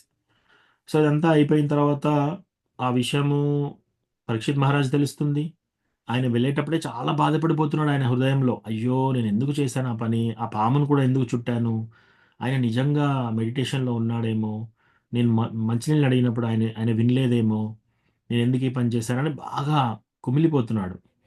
నేను ఈ తప్పు చేసినందుకు నాకు చాలా పెద్ద శిక్ష ఇయ్యి భగవంతుడా! ఇంకోసారి ఎప్పుడు కూడా ఇలాంటి తప్పు చేయకుండా అంత పెద్ద శిక్ష ఇవ్వు అని అనుకుంటున్నాడాయన. ఇంతలో ఈ బ్రాహ్మణ పుత్రుడు శాపం పెట్టేస్తాడు. ఆ తండ్రి కూడా మెడిటేషన్ నుంచి లేస్తాడు. లేచి ఆ పాముని పక్కన పడేస్తాడు. ఆయనకు అర్థమవుతుంది. ఆయన కొడుకు ఇలాంటి శాపం పెట్టాడని. అప్పుడు ఆయన చాలా బాధపడుతున్నాడు లోపట. అయ్యో! నా కొడుకు ఇప్పుడు ఎంత పెద్ద తప్పు చేశాడు. ఇంత మూర్ఖంగా చేశాడు. ఆయనే రాజ రాజరిషి. ఆయన రాజ్యంలో అలా పాలిస్తున్నాడు కాబట్టే ఈ మొత్తం అందరం సుభిక్షంగా మంచిగా ఉన్నాం. అంతటి భగవంతుని యొక్క భక్తుడైన రాజుని ఇటువంటి శాపం పెట్టాడు. కానీ ఆయన డివోటీ. ఆయనొచ్చేసి మమ్మల్ని ఇద్దరిని అరెస్ట్ చేసేసి శిక్షిస్తే బావుండేది. నా కొడుకుని శిక్షిస్తే బావుండేది. కానీ ఆయన శిక్షించడే. ఎందుకు? ఆయన వైష్ణవుడు కాబట్టి. అని ఆయనే ఇలా చెప్తున్నాడు. ఏమని? ఈ శ్లోకం. హ్మ్. ఈ శ్లోకంలో ఏమంటున్నారు?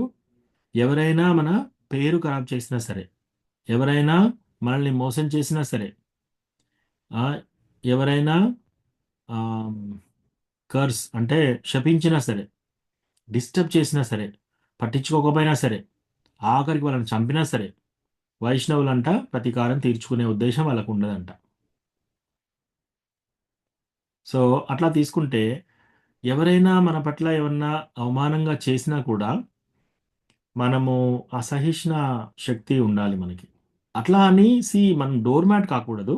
ప్రతి ఒక్కరొచ్చేసి మన ఇప్పుడు ఇంటి ఇంటి ముందట కాళ్ళు తుడుచుకునే డోర్ మ్యాట్ ఏస్తాం కదా! ఇంటి ముందట. అందరొచ్చేసి కాళ్ళు తుడుచుకొని లోపటికొస్తారు. అలా కాకూడదు.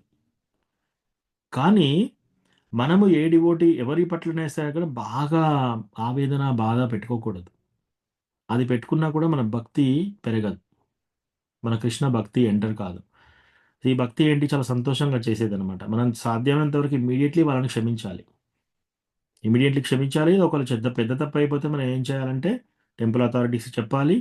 మన మన మనకు శారీరకంగా ఏమైనా ప్రాబ్లమ్ అవుతూ ఉంటే మనం దాని గురించి చర్య తీసుకోవాలి. మనం సేఫ్‌గా ఉండాలి. అంతేకాని ఆ అపరాధం చేసిన వాళ్ళను పట్ల కూడా మనము చెడు స్వభావం పెట్టుకోకూడదు మన మైండ్‌లో. వాళ్ళ గురించి కూడా డిస్టెన్స్ ఉండొచ్చు. కొన్ని రోజుల పాటు వాళ్ళతో దూరంగా ఉండొచ్చు. కానీ మైండ్‌లో వాళ్ళ గురించి మంచి ప్రేయరే చేయాలి మనం. ఎంత పెద్ద దుర్మార్గులైనా సరే. మన లోపట వాళ్ళ గురించి చెడు ఉద్దేశ్యం ఉంచుకోకూడదు. అది ఓన్లీ మనల్ని దహించేపిస్తుంది. అది చాలా కష్టం మాతాజీ. అదే అమానినా మానదేన అంటే అదే అన్నమాట. సీ ఈ శ్లోకంలో త్రినాదపి సునీచేన తరోరివ సహిష్ణునా అమానినా మానదేన కీర్తనీయ సదా హరిః. ఎవరు కీర్తనీయ సదా హరి? సదా ఎల్లప్పుడూ కృష్ణ భగవానుడి కీర్తన ఎవరు చేయగలుగుతారు? చాంటింగ్.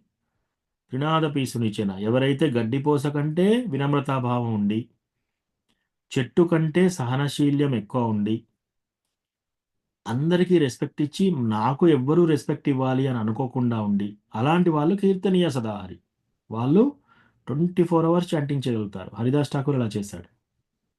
సో, మనం ప్రతిరోజు వర్కౌట్ చేసుకోవాలి. ఎవరన్నా ఒక మాట అంటే మనకు బాధ అవుతుంది అంటే, ఇంకా మనము భక్తిలో లోతులో లేము అని అర్థం.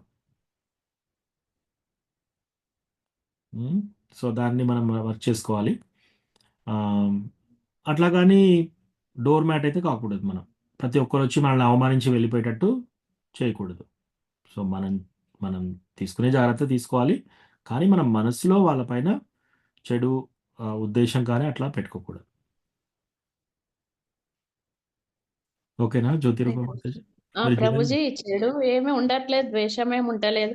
మనం ఎంతో దూరంగా ఉన్నా కూడా ఇంక ఏదో ఒకటి అనేయాలి, వీళ్ళను ఎట్లా డిస్టర్బ్ చేయాలి అని అన్నట్టుగా ఉన్నప్పుడు ఎట్లా తప్పించుకోవాలో అర్థం కావట్లేదు ప్రభుజీ.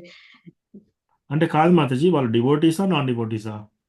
డివోటీసే ప్రభుజీ, టెంపుల్లోనే. ఓకే. సో, అట్లయితే మీరు టెంపుల్ ప్రెసిడెంట్కి అట్లా ఒకసారి చెప్పండి, ఈ ఈ డివోటీ వీళ్ళ ద్వారా నాకు ఇట్లా అవుతుంది అని చెప్పండి. చెప్పేసి ఇంకా వాళ్ళు చర్య తీసుకొనియండి. మీరు ఇంకా దానికంటే పట్టించుకోకూడదు మీరు ఇంకా. ప్రభుజీ దానివల్ల నేను డిస్టర్బ్ అవుతున్నాను, నేను భక్తిలో పడిపోతాను అన్నట్టుగా, అంటే వాళ్ళ మీద ద్వేషం ఏం లేదు నాకు, కానీ నేను డిస్టర్బ్ అయిపోతున్నాను కదా అని బాధ ప్రభుజీ. అట్లా నేను సీరియస్ గా ముందుకు వెళ్ళాలంటే నాకు ఇట్లా అన్నది ఆలోచించుకున్నప్పుడు బాధ అవుతుంది ప్రభుజీ. అట్లా ఎస్, ఎందుకంటే అమానినా మానదేనా, ప్రభుజీ. రైట్? దాంట్లో కూడా ఈ ఈ శక్తి రావట్లేదు ప్రభుజీ ఇంకా. ఆ, మన మన ఫాల్స్ ఈగో, మన మన అహంకారం ఇంకా యాక్టివ్గా ఉంటేనే మనకు బాధ అవుతుంది. ఒకవేళ మన అహంకారం యాక్టివ్గా లేదనుకోండి, అప్పుడు ఏమవుతుంది, వేరే వాళ్ళు ఏమన్నా మాట అంటే అన్నారు ఏమవుతుంది అన్నట్టుగానే ఉంటారు భక్తులు. ఆ, ఎంతవరకు అంటే మనల్ని ఏం చేశారు వాళ్ళు? వాళ్ళు 4 వీధుల్లో పెట్టి కొడుతున్నారా మనల్ని? హరిదాస్ ఠాకూర్ అలా కొట్టారు. ఆ కొట్టేటప్పుడు ఆ హరిదాస్ ఠాకూర్ ఏం చేస్తున్నాడు? వాళ్ళు బాగుండాలని ప్రేయర్ చేస్తున్నాడు. ప్రహ్లాద్ మహారాజ్ ఆయన తీసుకెళ్ళి పాముల పుట్టలో పాముల చుట్టూ వేశారు. మనకు అలా వేస్తున్నారా వాళ్ళు? ఒక మాట అన్నారు, రైట్? సో ఇవన్నీ ఎగ్జాంపుల్స్ తీసుకోవాలి మనం. తీసుకొని ఆ సహనా శక్తి, ఆ, ఎప్పుడైనా బాగా ఇట్లా డిస్టర్బ్ అయితే ఏం చేయాలంటే మాతాజీ, దీనికి విరుగుడు ఏంటంటే, ఎప్పుడైనా మీరు లోపట ఒకరన్న మాటకి మీరు మీరు కూర్చొని దిగులు పడుతుంటే మీరు ఏం చేయాలంటే, ఫస్ట్ మీరు మీ భగవంతుడి ఆల్టర్ దగ్గరికి వెళ్ళి ఎవరు మిమ్మల్ని మాట అన్నారో వాళ్ళని బాగా మంచిగా ఉండాలని ప్రేయర్ చేయాలన్నమాట. చాలా కష్టం, కానీ ప్రేయర్ చేయాలి. మీ బెస్ట్ ప్రేయర్ మళ్ళీ మీ మీ కొడుకు మీ కూతురు ఎంత ప్రేమతో ప్రేయర్ చేస్తారు మీరు, అట్లా వాళ్ళ గురించి చేయాలి. చేస్తే మీకు ఆ బాధ పోతుంది, ఇమ్మీడియట్గా పోతుంది. ఇక నెక్స్ట్ టైం మీరు వాళ్ళ మీ మనసులోకి రారు ఇంకా. సో అట్లా. అలాగే చేశాను ప్రభుజీ, వాళ్ళు అట్లాగే చేశాను. ఎందుకంటే నేను అందులో ఉండకూడదు కదా అని అనిపిస్తుంది ప్రభుజీ. ఎస్ ఎస్, అట్లా చేసినప్పుడు తగ్గిందా మాతాజీ ఇంత ముందు కంటే? కొంచెం ఇంత ముందు బాధ కంటే మీరు తగ్గింది? తగ్గుతుంది ప్రభుజీ. ఇంకా వెళ్ళాలి, సేవ చేయాలి అనేది ఇంకా వస్తుంది ప్రభుజీ, మనం అందులోంచి బయటికి రావడానికి. కాకపోతే కొంచెం అది మనము అది భగవంతుని శక్తి అనేది మనకు ఇవ్వాలేమో అనిపిస్తుంది ప్రభుజీ, అది తట్టుకొని ముందుకు వెళ్ళడానికి. ఎస్ మాతాజీ, దాని గురించి మనం కూడా ప్రే చేయాలి కృష్ణకి. ఓ కృష్ణ, నాకు ఇది తట్టుకునే శక్తి నాకు ఇవ్వు, ఈ ప్రాబ్లం నన్ను చాలా బాధిస్తుంది అని మనం ఒక్కరున్నప్పుడు, పబ్లిక్లో కాకుండా ఒక్కరున్నప్పుడు కృష్ణతో ఏడిచి మరీ చెప్పాలి. కృష్ణతో ఏడిచి మరి, నాకు ఈ ఈ ప్రాబ్లము, నేను ఈ ప్రాబ్లం నుంచి బయటికి రాలేకపోతున్నాను కృష్ణ, నాకు సొల్యూషన్ ఇవ్వు. మనకు అట్లా అయినప్పుడు ఏడిచి చెప్పవచ్చు కృష్ణకి. లేదా మనకేమైనా అనర్థాలు ఉన్నాయనుకోండి, కామ క్రోధ లోభ మోహ మద మాత్సర్యాలు ఏదైనా కానీ అది చాలా బాధ పెడుతున్నాయి మనకి. మనం కృష్ణ భక్తిలోకి వెళ్ళాలనుకుంటున్నాం, కానీ ఈ ఇవి ఈ యొక్క కామక్రోధ లోభ మోహాలు బాధ పెడుతుంటే మనం కూడా ఎప్పుడైనా ఇది ఎంత ప్రయత్నం చేసినా కావట్లేదు కృష్ణ అని చెప్పి ఏడిచి చెప్పాలి కృష్ణకి ఒక్కరం ఉన్నప్పుడు, రైట్? సో అట్లా మన ప్రేయర్ చాలా డీప్గా ఉండాలి. మన ప్రేయర్ డీప్గా ఉన్నప్పుడు కృష్ణ డెఫినెట్లీ మనకు హెల్ప్ చేస్తాడు. ఇవన్నీ కూడా టెస్ట్ మాతాజీ. ఇంకోసారి ఇట్లా అయినప్పుడు ఏం చేయాలంటే, ఎస్ కృష్ణ థ్యాంక్ యూ, నాకు ఇప్పుడు మళ్ళీ టెస్ట్ పెడుతున్నాను, ఈ టెస్ట్లో నేను గెలవాలి, ఈ టెస్ట్లో నేను ప్రూవ్ చేసుకోవాలి. ఇప్పుడు వాళ్ళు నన్ను ఒక మాట అన్నా కూడా నేను ఏమనను వాళ్ళని. ఏమి అనేంత ఉండదు ప్రభుజీ, కానీ నేను సఫర్ అవుతున్నాను, నేను పడిపోతానేమో అని అంత తెలివి లేదు ప్రభుజీ. వాళ్ళు అన్నది వాళ్ళ మీద ద్వేషం రావట్లేదు, కానీ నేనే సఫర్ అవుతున్నాను కదా అని అట్లా మనం బాధ సఫరింగ్ కూడా మాతాజీ మన సఫరింగ్ కూడా ఏంటంటే దాంట్లో కూడా మనము ఎవరి పట్ల అయినా కూడా ఆశ ఎంత పెట్టుకుంటే అంత బాధ మనకు అవుతుంది. సో మీరు ఆశ 0 పెట్టుకోవాలి ప్రతి డివోటీ మీద. వాళ్ళు డివోటీ ఇలా ఎందుకు అంటున్నారు నన్ను, వాళ్ళు డివోటీ అయి ఉండి కూడా ఇలా ఎందుకు చేస్తున్నారు నన్ను? ఒక ఆశ ఉంది, మరి డివోటీ అంటే ఇలా ఉండాలి అనే ఆశ ఉంది. ఇంకా మీకు ఒక డివోటీ అంటే ఇలా ప్రవర్తించాలి, ఇదేంటి డివోటీ లాగా ప్రవర్తించట్లేరు? మీకు ఒక ఆశ ఉంది కాబట్టి వాళ్ళు అట్లా ప్రవర్తించకపోయేసరికి బాధ అనిపిస్తుంది. ఎస్, వాళ్ళ మీద నెగిటివిటీ లేదు, కానీ మీరు బాధపడుతున్నారు కదా. సో డివోటీస్ ఎట్లా ఉంటే మీకేంటి?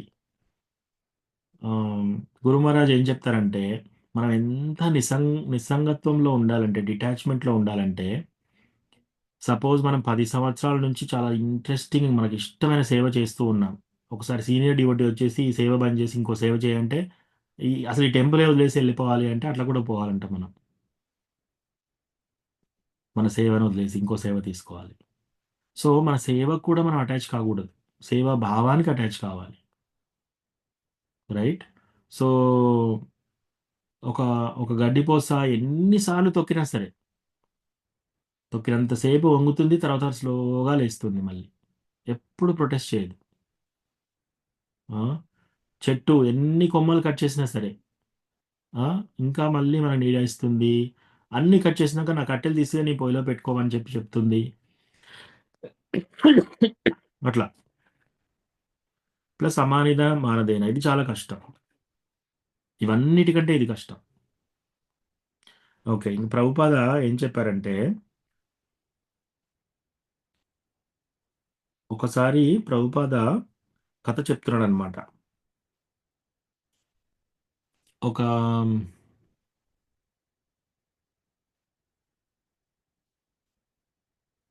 9వ స్కందంలో ఒక మహారాజు ఉంటాడనమాట. యయాతి. ఎస్, మహారాజు యయాతి. ఆయనకి ఏమవుతుందంటే ఒక శాపం వస్తుంది. ఆ శాపం వల్ల ముసలివాడు అవుతాడనే శాపం వస్తుంది. ఇప్పుడు ఆ యయాతి ఏం చేస్తాడంటే, మళ్ళీ శుక్రాచార్య దగ్గర కాళ్ళ మీద పడేసి క్షమించమని అడిగేసి, నీ కూతుర్నే కదా నేను పెళ్లి చేసుకుంది, నేను ఇప్పుడు ముసలివాడిని అయితే నీ కూతుర్ని కూడా సఫర్ అవుతుంది కదా, నాకు మళ్ళీ యవనం ప్రసాదించండి అంటే, సరే నువ్వు ఎవరితోనైనా ఎక్స్చేంజ్ చేసుకో, ఎవరన్నా యవనాన్ని నీకు ఇచ్చేస్తే నీ ముసలితనం వాళ్ళకి ఇచ్చేసి వాళ్ళ యవనం నీకు వచ్చేస్తుందని. ఈ కథంతా చెప్పగానే ఒక డివోటీ ఇమీడియట్గా లేచి, ఓ ఇలాంటిది నిజంగా ఉందా? శిల ప్రభుపాద్, మీరు శుద్ధ భక్తులు కాబట్టి మీ ముసలితనం నేను తీసేసుకుంటాను. అప్పుడు ఆయన చాలా యంగ్ డివోటీ అనమాట, పిల్లవాడు. నా నా యొక్క యవనాన్ని మీరు తీసేసుకోండి. ఎందుకంటే మీరు ఇలా ప్రపంచవ్యాప్తంగా మీరు భక్తుల్ని చేస్తూ వెళ్తుంటే అందరికీ అదవుతుంది. నాదేముంది, నాకేం అవసరం లేదంటే, అప్పుడు ప్రభుపాద్ యాక్చువల్లీ డీప్గా వాయిస్తో చెప్తున్నారనమాట. నాకు మీరిచ్చేది, మీ నుంచి నాకు ఒకటే ఒక ఆశ ఉంది. నేను లేకపోయినా సరే నా యొక్క శిష్యులందరూ కూడా కలిసిమెలిసి పనిచేయాలి. అది మీరు నాకు ఇచ్చే అన్నిటికంటే పెద్ద గిఫ్ట్ అని చెప్తాడనమాట. కలిసిమెలిసి పనిచేయాలి, ఏదో విధంగా గొడవ లేకుండా కలిసిమెలిసి పనిచేయాలి. అంటే మీ ప్రాణం కాదు నాకు కావాల్సింది, ప్రాణం ఇవ్వడానికైనా రెడీ చాలామంది, కానీ వేరే వాళ్ళతో కలిసిమెలిసి పనిచేయడం చాలా కష్టం. అది కష్టం. సో ప్రభుపాద్ అక్కడ అంటున్నాడు అనమాట, మీ ప్రాణము వద్దు, మీ యవ్వనము వద్దు నాకు. దీనికంటే నన్ను మీరు నిజంగా తృప్తిపరచాలంటే మీరందరూ భక్తులందరూ కలిసిమెలిసి పనిచేసుకోవాలి, కోఆపరేట్ చేసుకోవాలి, ఒకరినొకరు గౌరవిస్తూ పనిలో కలిసిమెలిసి పని చేసుకోవాలండి. సో అట్లా. ఎందుకు ప్రభుపాదకి తెలుసు ఇది చాలా కష్టమైన పని. మన ప్రాణం ఇవ్వడానికి ఈజీయే, మన యవ్వనం ఇవ్వడానికి ఈజీయే, కానీ వేరే డివోటీస్తో, మనకు నచ్చని వాళ్ళతో కలిసి పనిచేయడం కష్టం. కాబట్టి ప్రభుపాద అన్నమాట, నన్ను ప్లీజ్ చేయాలంటే, నన్ను మీరు ఆమ్, తృప్తిపరచాలి అంటే అందరూ కలిసిమెలిసి పనిచేయాలి అని. సో అట్లా మన డివోటీస్తో అవుతూ ఉంటే, ఆ, మీరు ఎప్పుడైనా ఎవరన్నా ఒక డివోటీతో షేర్ చేసుకోండి. సో అప్పుడు మీ యొక్క బాధ కూడా తగ్గుతుంది. ఎవరైనా కాన్ఫిడెన్షియల్గా మీకు నమ్మకంగా ఉన్న ఇంకెవరైనా మాతాజీ ఉంటే సీనియర్ డివోటీస్కి షేర్ చేసుకోవచ్చు. లేదా టెంపుల్ ప్రెసిడెంట్కి చెప్పి ఇట్లా అయింది, మీరు కొంచెం హెల్ప్ చేయండి అని చెప్పేసి ఇంకా మీరు దాని నుంచి వెనక్కి వెళ్ళి రావాలి. ఇంకొకసారి ఇంకా ఏమీ వేరే వాళ్ళకి చెప్పకూడదు, యాక్షన్ తీసుకోకూడదు, ఏమీ చేయకూడదు. ఓకే మాతాజీ. ప్రభు, నేను స్ట్రాంగ్ అవ్వడానికి భగవంతుడు పరీక్ష పెడుతున్నాడు అనిపిస్తుంది ప్రభుజీ. మీరు చెప్పిన నేను కూడా చేస్తున్నాను ప్రభుజీ. చాలా ఉపశమనం అనిపిస్తుంది, కానీ మళ్ళీ ఏదైనా జరగగానే మళ్ళీ కొంచెం సమయం పడుతుంది ప్రభుజీ అందులోంచి బయటికి రావడానికి. అంతే మాతాజీ, మన ఆశ. సి ఈ ఈ వ్యక్తి ఇలా ఉండాలి, ఇలా ప్రవర్తించాలి, కానీ ఇలా ఎందుకు ప్రవర్తిస్తున్నాడు, ఆ ఆశ కూడా మనం తీసేసుకోవాలి, జీరో పెట్టుకోవాలి. అట్లా ఉంటే మనకి వీటి నుంచి మనం ఈజీగా బయటపడగలుగుతాం. Okay, okay Prabhuji. హరే కృష్ణ. హరే కృష్ణ.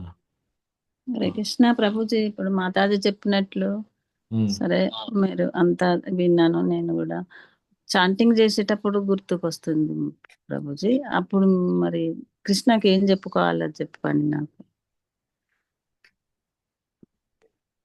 అంటే మనం చాంటింగ్ చేయలేకుండా వేరే వాళ్ళు అన్న మాటలు గుర్తొస్తున్నాయి, అంతే కదా? చేసేటప్పుడు అది గుర్తుకొచ్చి కొంత టైం దానికి పోతుంది నా మైండ్. ఉమ్.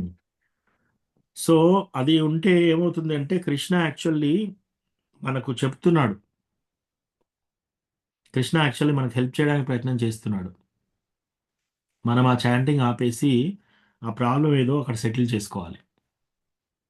సో యాక్చువల్గా గురు మహారాజ్ ఏం చెప్తారంటే, బైబిల్లో బైబిల్లో ఒకటి ఉందంట, మీరు ఏదన్నా జీసస్ క్రైస్ట్కి ఇవ్వడానికి తెస్తున్నారు అనుకో, దేవుడికి ఇవ్వడానికి ఏదైనా తెస్తున్నారు అనుకో, మీ మైండ్లో ఎక్కడో కలహం ఉంది, ఎవరితోటో గొడవ ఉంది, మీ ఆఫరింగ్ పక్క పెట్టండి ఫస్ట్.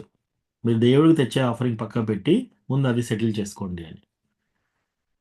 సో మహారాజ్ ఇంకేం చెప్తారంటే, ఎప్పుడైతే మనకు చాంటింగ్ వేరే వాళ్ళ ఆలోచన ద్వారా డిస్టర్బ్ అవుతుంది, వేరే వాళ్ళు పెట్టిన బాధ ద్వారా డిస్టర్బ్ అవుతుంది అంటే, మనం భగవంతుని విగ్రహం దగ్గరికి వెళ్ళి వాళ్ళు ఎవరైతే మనం డిస్టర్బ్ చేస్తున్నారో చాంటింగ్లో, వాళ్ళు చాలా బాగుండాలి అని చెప్పేసి వాళ్ళ గురించి మంచి ప్రేయర్ చేయాలి. మన కొడుకుకి మన కూతురికి ఎంత శ్రద్ధగా ప్రే చేస్తాం, ఎంత ప్రేమతో ప్రే చేస్తాం కృష్ణకి, అట్లా వాళ్ళ గురించి చేయాలి. వాళ్ళు బాగుండాలి, వాళ్ళ ఆరోగ్యం బాగుండాలి, వాళ్ళ ఆయుష్ బాగుండాలి, వాళ్ళకు కృష్ణ భక్తి రావాలి, వాళ్ళు భక్తులు కావాలి. ఇట్లా మనం ప్రే చేస్తూ ఒక వారం రోజులు, నెల రోజులు, ఎన్నిసార్లు అట్లా వస్తే అన్నిసార్లు మీరు ప్రే చేయండి. మీరు చాంటింగ్ కంటే ముందు ముందు వాళ్ళకి మంచి ప్రేయర్ చేసి స్టార్ట్ చేయండి. ఆ రోజు చాంటింగ్ మంచిగా అవుతుంది. సో అది సీక్రెట్. సో అట్లా చేయగా చేయగా మీకు తెలియకుండానే అది పోతుంది. ఓకేనా అమ్మా? ఓకే నాన్న, ఓకే. అట్లా మనసులోకి రానియకు దేవుడా అని దేవునికి మొక్కుకోనా? అట్లా ఆ, కాదు, నేను అట్లా చెప్పలేదు. ఉమ్, మనసులోకి నా రాని మనసే అని మొక్కలేదు, చెప్పలేదు నేను. నా మనసే దాని కాడికి పోవద్దు, వాళ్ళు బాగుండాలి నేను అది కూడా అని చెప్పలేదు. నా మనసు వాళ్ళ కాడికి పోవద్దు అని కూడా చెప్పలేదు. ఉమ్, ఎవరి వలనైతే మనం బాధపడుతున్నామో, ఎవరన్న మాట అయితే మనం దిగులు చెందుతున్నామో, ఎవరైతే మనల్ని అవమానపరిచారో లేదా ఒక సంఘటన గుర్తొస్తుందనుకో, ఆ వ్యక్తులకు మంచిగా ఉండాలని ప్రే చేయాలి. ఉమ్, ఓకే ప్రభుజీ. అది వాళ్ళు బాగుండాలి, వాళ్ళకి ఎలాంటి హాని ఉండొద్దు, వాళ్ళ గురించి నిన్ను వేడుకుంటున్న దేవుడా అని మొక్కాలి. ఎస్, ఎస్, వాళ్ళు మంచిగా ఉండాలని. వీలైతే ఆ వ్యక్తులు మీకు ఒకవేళ అందుబాటులో ఉండి వీలైతే ఆమ్, అది కూడా మీరు సలహా తీసుకోవాలి, వన్ ఆన్ వన్. ఎవరన్నా డివోటీని చెప్పి, వీళ్ళ ద్వారా నాకు ఇట్లా అవుతుంది అని చెప్పి ఎవరన్నా సీక్రెట్గా మీ యొక్క హృదయాన్ని వాళ్ళకి చెప్పి, ఆ, ఒకవేళ అది సెటిల్ చేసుకునే అవకాశం ఉంటే అట్లా సెటిల్ చేసుకోవచ్చు. ఐదర్ ఏమైనా సంఘటన జరిగితే వాళ్ళకి సారీ చెప్పడం కానీ, అట్లా ఈవెన్ భక్తులు కాకపోయినా సరే అట్లా కూడా చేయొచ్చు. చేస్తే మనకు అది క్లియర్ అయిపోతుంది మనం చాంటింగ్ చేసేటప్పుడు. అవును ప్రభుజీ, అది గుర్తుకు రాకుండా ఉండాలి అని నా ఉద్దేశం. సరే, మంచి ప్రభు.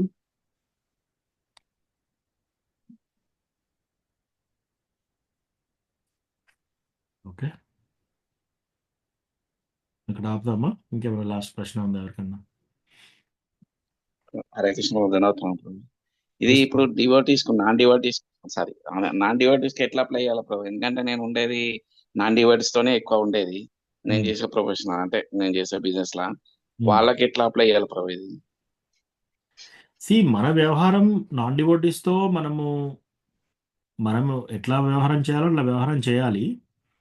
ఇదంతా చెప్పేది ఏంటంటే, సపోజ్ మనం చాంటింగ్ చేసేటప్పుడు మనకు డిస్టర్బ్ అవుతుంది, మన చాంటింగే డిస్టర్బ్ అవుతుంది.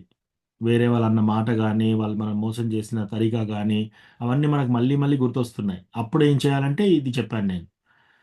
సో మీరు నాన్ డివోటీస్తో కూడా బిజినెస్ పరంగా ఏ విధంగా చేయాలో ఆ విధంగా చేయొచ్చు, దాంట్లో తప్పేం లేదు. సో ఫర్ ఎగ్జాంపుల్ కొన్ని విషయాలలో, ఎస్పెషల్లీ బిజినెస్ విషయాలలో కొన్ని కొన్ని అబద్ధాలు చెప్పాలి మీరు. మేము కొన్నప్పుడు ఈ సరుకు వాల్యూ ఇంత, మేము లాభం పెట్టుకోవట్లేదు అని సరుకులు అమ్మాలి. అది అబద్ధం చెప్పాల్సి వస్తుంది, అది ఓకే. అబద్ధం చెప్పినా కూడా అక్కడ తప్పేం కాదు. కానీ మీరు ఒకవేళ సీరియస్‌గా ఎవరినన్నా డబ్బులు అడిగేటప్పుడు ఇచ్చేటప్పుడు మీరు మాట కొంచెం ఘాటుగా ఉండొచ్చు. లోపట మాత్రం వాళ్ళ పైన చెడు స్వభావం ఉంచుకోకూడదు. అది ఇంపార్టెంట్. మన హృదయం లోపట వేరే ఎవ్వరి పట్ల చెడు స్వభావం మన హృదయంలో నిలవకూడదు. మాట ఘాటుగా చెప్పొచ్చు ఏం కాదు. కొన్ని కొన్ని విషయాలల్ల ప్రాపంచిక లైఫ్ వాళ్ళతోటి మనం గట్టిగా మాట్లాడాల్సొస్తే మాట్లాడాలి. కానీ వాళ్ళు చెడిపోవాలి, వాళ్ళను అనే ఉద్దేశ్యము, లేకపోతే వాళ్ళ పట్ల నెగెటివ్ థింకింగు ఆ! అట్లా రానివ్వకుండా చూసుకోవాలి మనం. అది మీరు జనరల్‌గా అడిగారు ప్రభు. అది మీది మీ డౌట్ క్లియర్ అయిందా? లేకపోతే ఇంకేమైనా స్పెసిఫిక్ ఉందా అక్కడ? అలా ఎస్ ప్రభు. అయితే యాక్చువల్‌గా మాక్సిమం నాకు కొందరు నా పేషెన్స్ పరీక్షిస్తూ ఉంటారు ప్రభు. హ్మ్. అలాంటప్పుడు నాకు ఒక రకమైన అంటే స్టిల్ నేను చాలా తగ్గి మాట్లాడినా గానీ ఇంకా నా పేషెన్స్ అంటే వాంటెడ్లీ కాదు అన్వాంటెడ్లీ ఇంకా వీళ్ళు ఇంతే కదా అన్నట్టు కూడా కొంచెం టెస్ట్ చేస్తారు ప్రభు నన్ను. అందుకే కొంచెం అంటే నేను ఎంత టెంపర్ గా పోయినా గానీ ఇంకా తగ్గి మాట్లాడాల్సి వస్తుంది అక్కడ సమ్ టైమ్స్. యెస్. తగ్గి మాట్లాడితే మీకు జరిగే నష్టం ఏంటిది? నాకు నష్టమే లేదు ప్రభు. నా థింకింగ్ ఏంటంటే ఆ!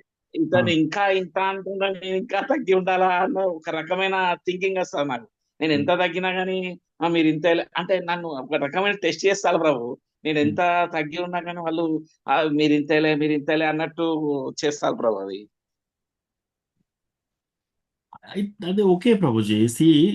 మీరు తగ్గడం వల్ల మీ బిజినెస్ దెబ్బతింటుందనుకో, దానికి మీరు ఏం చేయాలో అది చేయాలి. కానీ నేను ఇంతకుముందు చాలా స్ట్రాంగ్‌గా చెప్పేవాడిని. ఇప్పుడు డివోటీ అయినాక చాలా మెత్తగా అయిపోయాను. ఆ! నేను కోల్పోతానేమో బిజినెస్. ఆ టెన్షన్ మీరు పెట్టుకోవాల్సిన అవసరం లేదు. యెస్. వినమ్రతాభావం ఉండాలి. మన మాట తీరు కూడా ఘాటుగా ఎక్కువ ఉండకుండా సాఫ్ట్‌గా చేసుకోవాలి. కొంచెం యాస్ మచ్ యాస్ పాసిబుల్. ఎంత వీలైతే అంత. ఆహ్, అనుద్వేగకరం వాక్యం. మన యొక్క వాక్యాల ద్వారా వేరే వాళ్ళకు ఉద్వేగం కలగకూడదు. అది కూడా నాన్ వెజిటేరియన్ తిన్నట్టే యాక్చువల్లీ నిజంగా చెప్పాలంటే. అసలు మన మాట చెప్తే వేరే వాళ్ళు డిస్టర్బ్ కాకూడదు. మన మాటలతోటి వేరే వాళ్ళు డిస్టర్బ్ కాకూడదు. అయితే మనము పుట్టిన పుట్టిన ప్రదేశము ప్లస్ చిన్నప్పటి నుంచి మనం పెంచిన వ్యవహారము ఆహ్, న్యూస్ పేపర్‌లో, చలనచిత్రాలలో అన్నీ ఎట్లా చూపిస్తారంటే యాంగ్రీ యంగ్ మ్యాన్. ఆ! ఎవరైతే యవ్వనంలో ఉండి వాళ్ళకు పౌరుషం లేదనుకో, ఇంక వాళ్ళు వేస్ట్ అనే విధంగా తయారు చేసిందనమాట ఈ సంఘం అంతా. సో, అది రాంగ్ యాక్చువల్లీ. మన మాటల ద్వారా వేరే వాళ్ళని టెన్షన్ పెట్టొద్దెప్పుడు. వేరే వాళ్ళని ఇబ్బందిలో పెట్టకూడదు. అట్లా మనం మాట మాట్లాడాలి. రైట్? ఇంకోటేంటంటే వాచో వేగం. ఇది చాలా చాలా డిఫికల్ట్ యాక్చువల్లీ.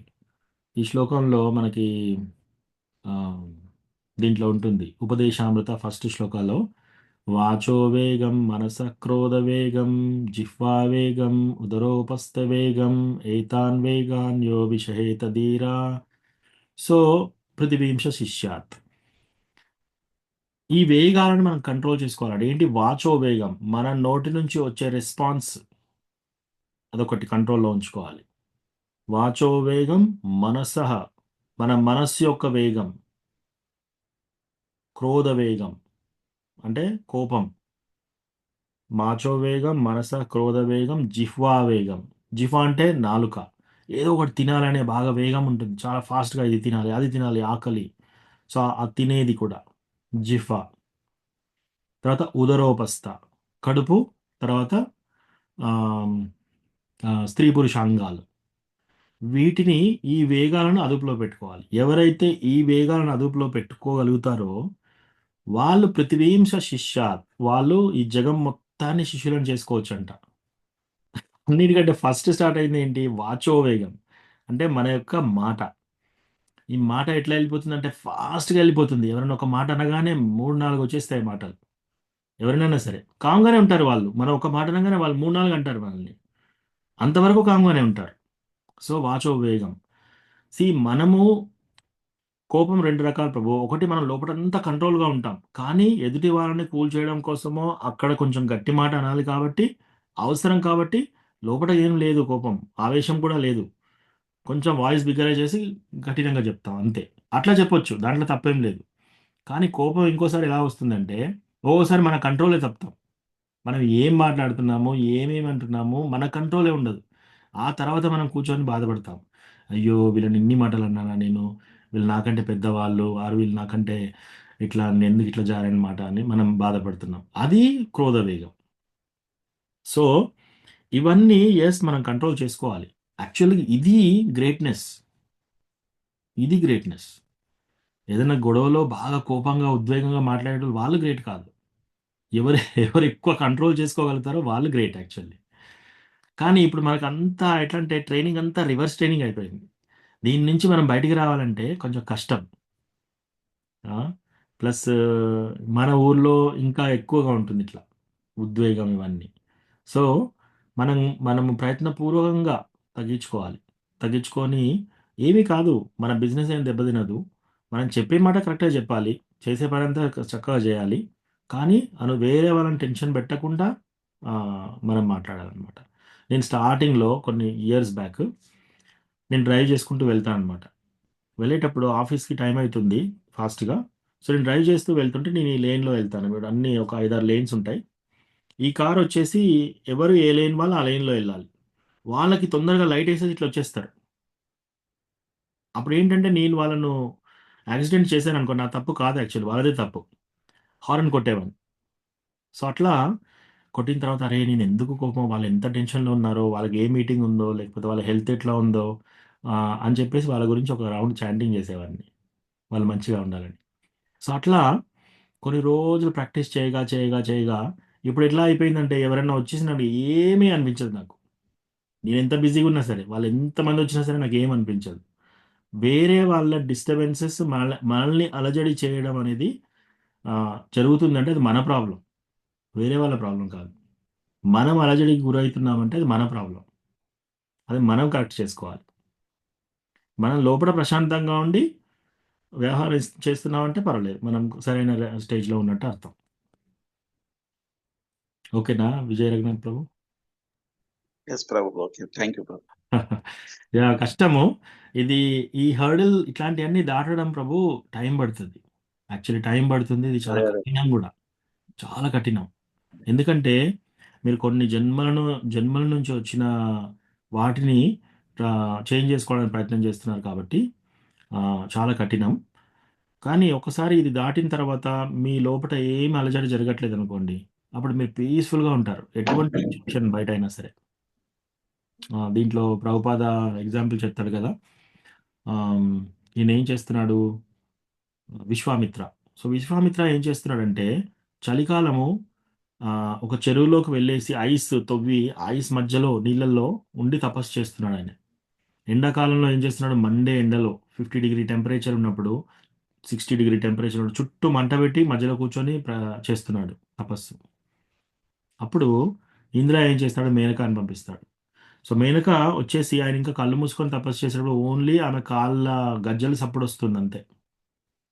ఇమ్మీడియేట్‌లీ ఆయన కంట్రోల్ తప్పేసి ఆమెతో కూతుర్ని కంటాడనమాట. సో, ఆ అలజడి ఎక్కడ జరిగింది? ఆయన లోపట జరిగింది. వేరే వాళ్ళ వల్ల కాదు. వేరే వాళ్ళు వస్తారు, వాళ్ళు కవ్విస్తారు, ప్రేరేపిస్తారు, రకరకాలుగా ఏమైనా చేస్తారు. ఐదర్ కోపం తెప్పిస్తారు, లేదా మన యొక్క ఇంద్రియాలను డిస్టర్బ్ చేస్తారు. అన్ని రకాలుగా వేరే వాళ్ళు ఏమైనా చేయొచ్చు. అది వాళ్ళ తప్పు కాదు. ఆ కంట్రోల్ మనం డెవలప్ చేసుకోవాలి. అదెప్పుడు డెవలప్ అవుతుందంటే, ఓన్లీ మన కృష్ణ కాన్షియస్‌లో చాలా డీప్‌గా వెళ్తే డెవలప్ అవుతుంది. సో, అప్పుడు మనకి అలజడి అనేది ఉండదు. ఈ అలజడి అనేది ఇంకా ఉంటుంది అంటే ఏంటి? మన వీక్‌నెస్‌ని ఇంకా మనం కరెక్ట్ చేసుకోవాలి. అది ఇంపార్టెంట్. దాంట్లో అన్నీ ఇంకా కామ, క్రోధ, లోభ, మోహ, మద, మాత్సర్యం అన్నీ వస్తాయి దాంట్లో. సో, అట్లా ప్రభు. కానీ మన బిజినెస్‌కి దెబ్బతిని, లేదా మన మన యొక్క ఫ్యామిలీకి ఇబ్బంది పడి, అట్లా మనం ఏమైనా ఉన్నప్పుడు మనము కఠినంగా మాట్లాడాలి. అవసరమైతే ఆహ్, అక్కడ ఏది చేయాలంటే అది చేసుకోవాలి. మనల్ని మనం కాపాడుకోవడానికి, మన మన యొక్క భక్తిని కాపాడడానికి, టెంపుల్‌ని కాపాడడానికి మనం చేసేది చేసుకోవాలి. ఓకేనా? విజయ్ రఘునాథ్ ప్రభు. ఎస్ ప్రభు. థ్యాంక్ యూ ప్రభు. హరే కృష్ణ ధన్యవాదాలు. మంచి ప్రశ్నలు అడిగారు ఇవాళ. ప్రభుజీ మీరు అట్లా మారి బయటికి రావడానికి మీకు చాలా సమయం పట్టిందా ప్రభుజీ? తొందరనే కొన్ని కొన్ని తొందరగా అయిపోయాయి మాతాజీ. For example tea coffee. నేను టీ కాఫీకి చాలా తాగేవాడిని అనమాట. ఒకసారి నేను ఇట్లా ప్రభుపాద ఫ- స్కందం చదువుతూ చదువుతూ చదువుతూ అప్పటికి నాకు తెలియదు, ఎవరు చెప్పలే టెంపుల్లో కూడా. మత్తు పదార్థాలు గురించి టెన్షన్ లేదు, టీ కాఫీ కూడా ఉంది అందులో. అప్పుడు ఏం చేశాను, నేను ఆ రోజు నుంచి టీ కాఫీ మొత్తానికి మానేశాను ఒకటేసారి. ఒక ఒక లైన్ చదివేసి మానేశాను. కోపం తగ్గించుకోవడానికి చాలా రోజులు పట్టింది. సో అట్లా ఒక్కొక్కరికి ఒక్కొక్క ఆమ్, సంస్కారాస్ అట్లా ఉంటాయి, డీప్ సంస్కారాస్. కానీ ఈ ఈ ఈ చేంజ్ టైంలో ఎప్పుడైతే మీరు ఒక ఎగ్జాంపుల్ కోపం, ఈ కోపం నుంచి మీరు బయటికి రావాలి అంటే ప్రయత్నం చేసే టైంలో 1 సంవత్సరం పట్టొచ్చు, 2 సంవత్సరాలు పట్టొచ్చు, 3 సంవత్సరాలు పట్టొచ్చు. ఈ టైంలో నేను చెప్పాను కదా మీకు, బట్టలు పిండినప్పుడు ఎట్లా గట్టిగా పిండుతాం కదా, నీళ్ళన్నీ బయటికి రావాలని, మన హృదయాన్ని అలా పిండినట్టు అవుతుంది. ఎందుకంటే అలజడి చాలా ఎక్కువ ఉంటుంది. ఎందుకంటే ఇది కొన్ని కొన్ని జన్మల నుంచి వచ్చిన వాసనాస్ ఇవన్నీ, సంస్కారాస్. వీటి నుంచి మనం బయటికి రావాలి అంటే మనం ఒకటి కృష్ణకి డైరెక్ట్గా చాలా సీరియస్గా ప్రే చేయాలి. మన సాధన చాలా స్ట్రాంగ్గా ఉండాలి. మనం సీనియర్ భక్తులు, సన్యాసీస్ వాళ్ళతో బ్లెస్సింగ్స్ తీసుకోవాలి. టెంపుల్ ప్రెసిడెంట్స్ అలాంటి వాళ్ళతోటి, పెద్ద పెద్ద డివోటీస్ తోటి ఎవరితోనైనా కాన్ఫిడెన్షియల్గా చెప్పాలి, మనకి ఈ ప్రాబ్లమ్స్తో ఫేస్ అవుతున్నా, నా కోపం తగ్గట్లేదు, నాకు కొంచెం ఏమైనా చెప్పండి, నా గురించి ప్రేయర్ చేయండి అని చెప్పేసి ఇట్లా ఇట్లా చేయగా చేయగా చేయగా టైం పడుతుంది. సో కొన్ని ఈజీగా అయిపోయాయి మాతాజీ, కొన్ని చాలా లేట్ అయ్యాయి. కానీ ఆ జర్నీ ఒక్కసారి మీరు దాటారనుకోండి, ఆ హర్డల్, ఇంకా మీరు చాలా నిశ్చల భక్తిగా ఉంటుంది. అప్పుడు ఏమవుతుందంటే మీకు ఈ బయట అలజడి మిమ్మల్ని ఏమి డిస్టర్బ్ చేయదు ఇక. సో అప్పుడు ఆమ్, మీరు భక్తియుత జీవితంలో సాఫీగా వెళ్ళొచ్చు. ప్లస్ మీరు కృష్ణ కూడా మీరంటే మీ పట్ల చాలా సంతోషంగా ఉంటాడు. మీరు కూడా చేసే సాధన సేవ నలుగురికి ఉపయోగపడుతుంది. అవన్నీ ఎక్కువగా చేయగలుగుతారు, అవన్నీ చేయగలుగుతారు అనమాట.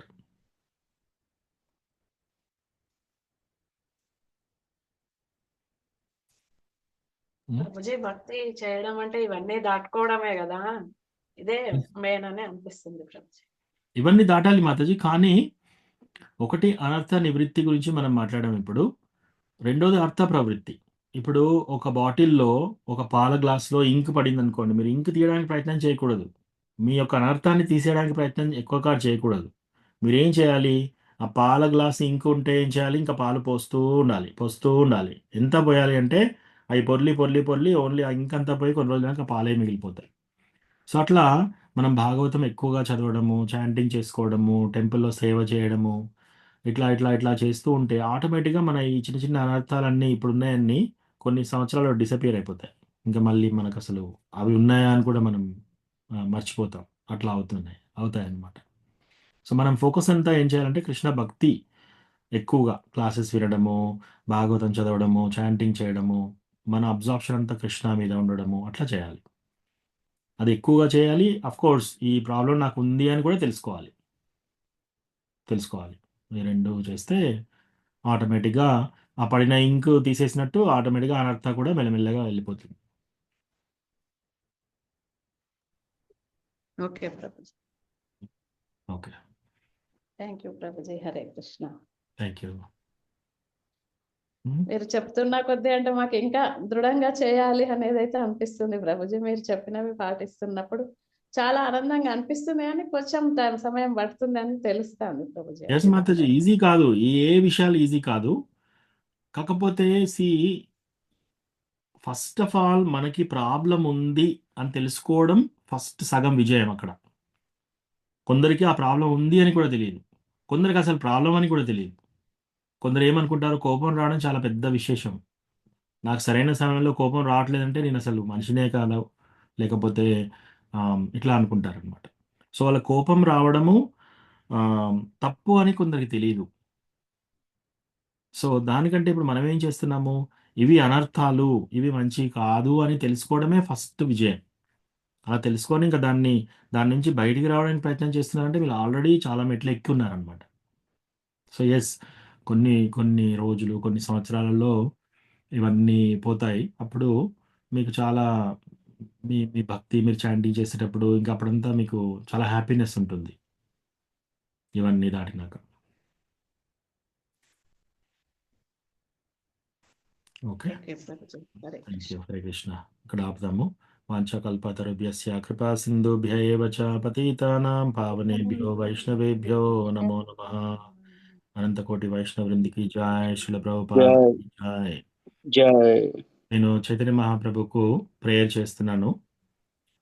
చైతన్య మహాప్రభుకు సమ్మతమైతే ఈరోజు జాయిన్ ఈ కాల్లో జాయిన్ అయిన అందరి భక్తులకి ఎవరెవరు ఏ అనర్థాలతో కూడా బాధపడినా కూడా వాళ్ళకి తొందరగా చైతన్య మహాప్రభు యొక్క కృపతోటి అది దాటి భక్తిలో చాలా నిష్ఠగా చాలా దృఢంగా ఆసక్తితోటి భక్తిలో ముందుకు జరిగి అనర్థాలు ఈజీగా తొలగిపోయి అందరూ సంతోషంగా భక్తి చేయాలి.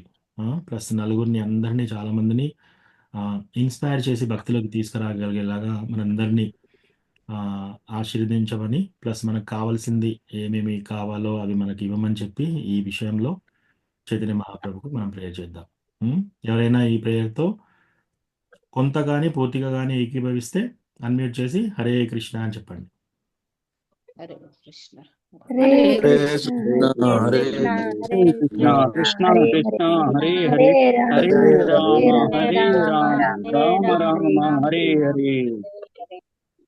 అనంత కోటి వైష్ణవ బృందకి జై. శ్రీల ప్రభుపాదికి జై. చాలా చాలా ధన్యవాదాలు జై. ప్రభుజీ. ధన్యవాదాలు మాతాజీ. హరే కృష్ణ. ధన్యవాద ప్రణామం. థ్యాంక్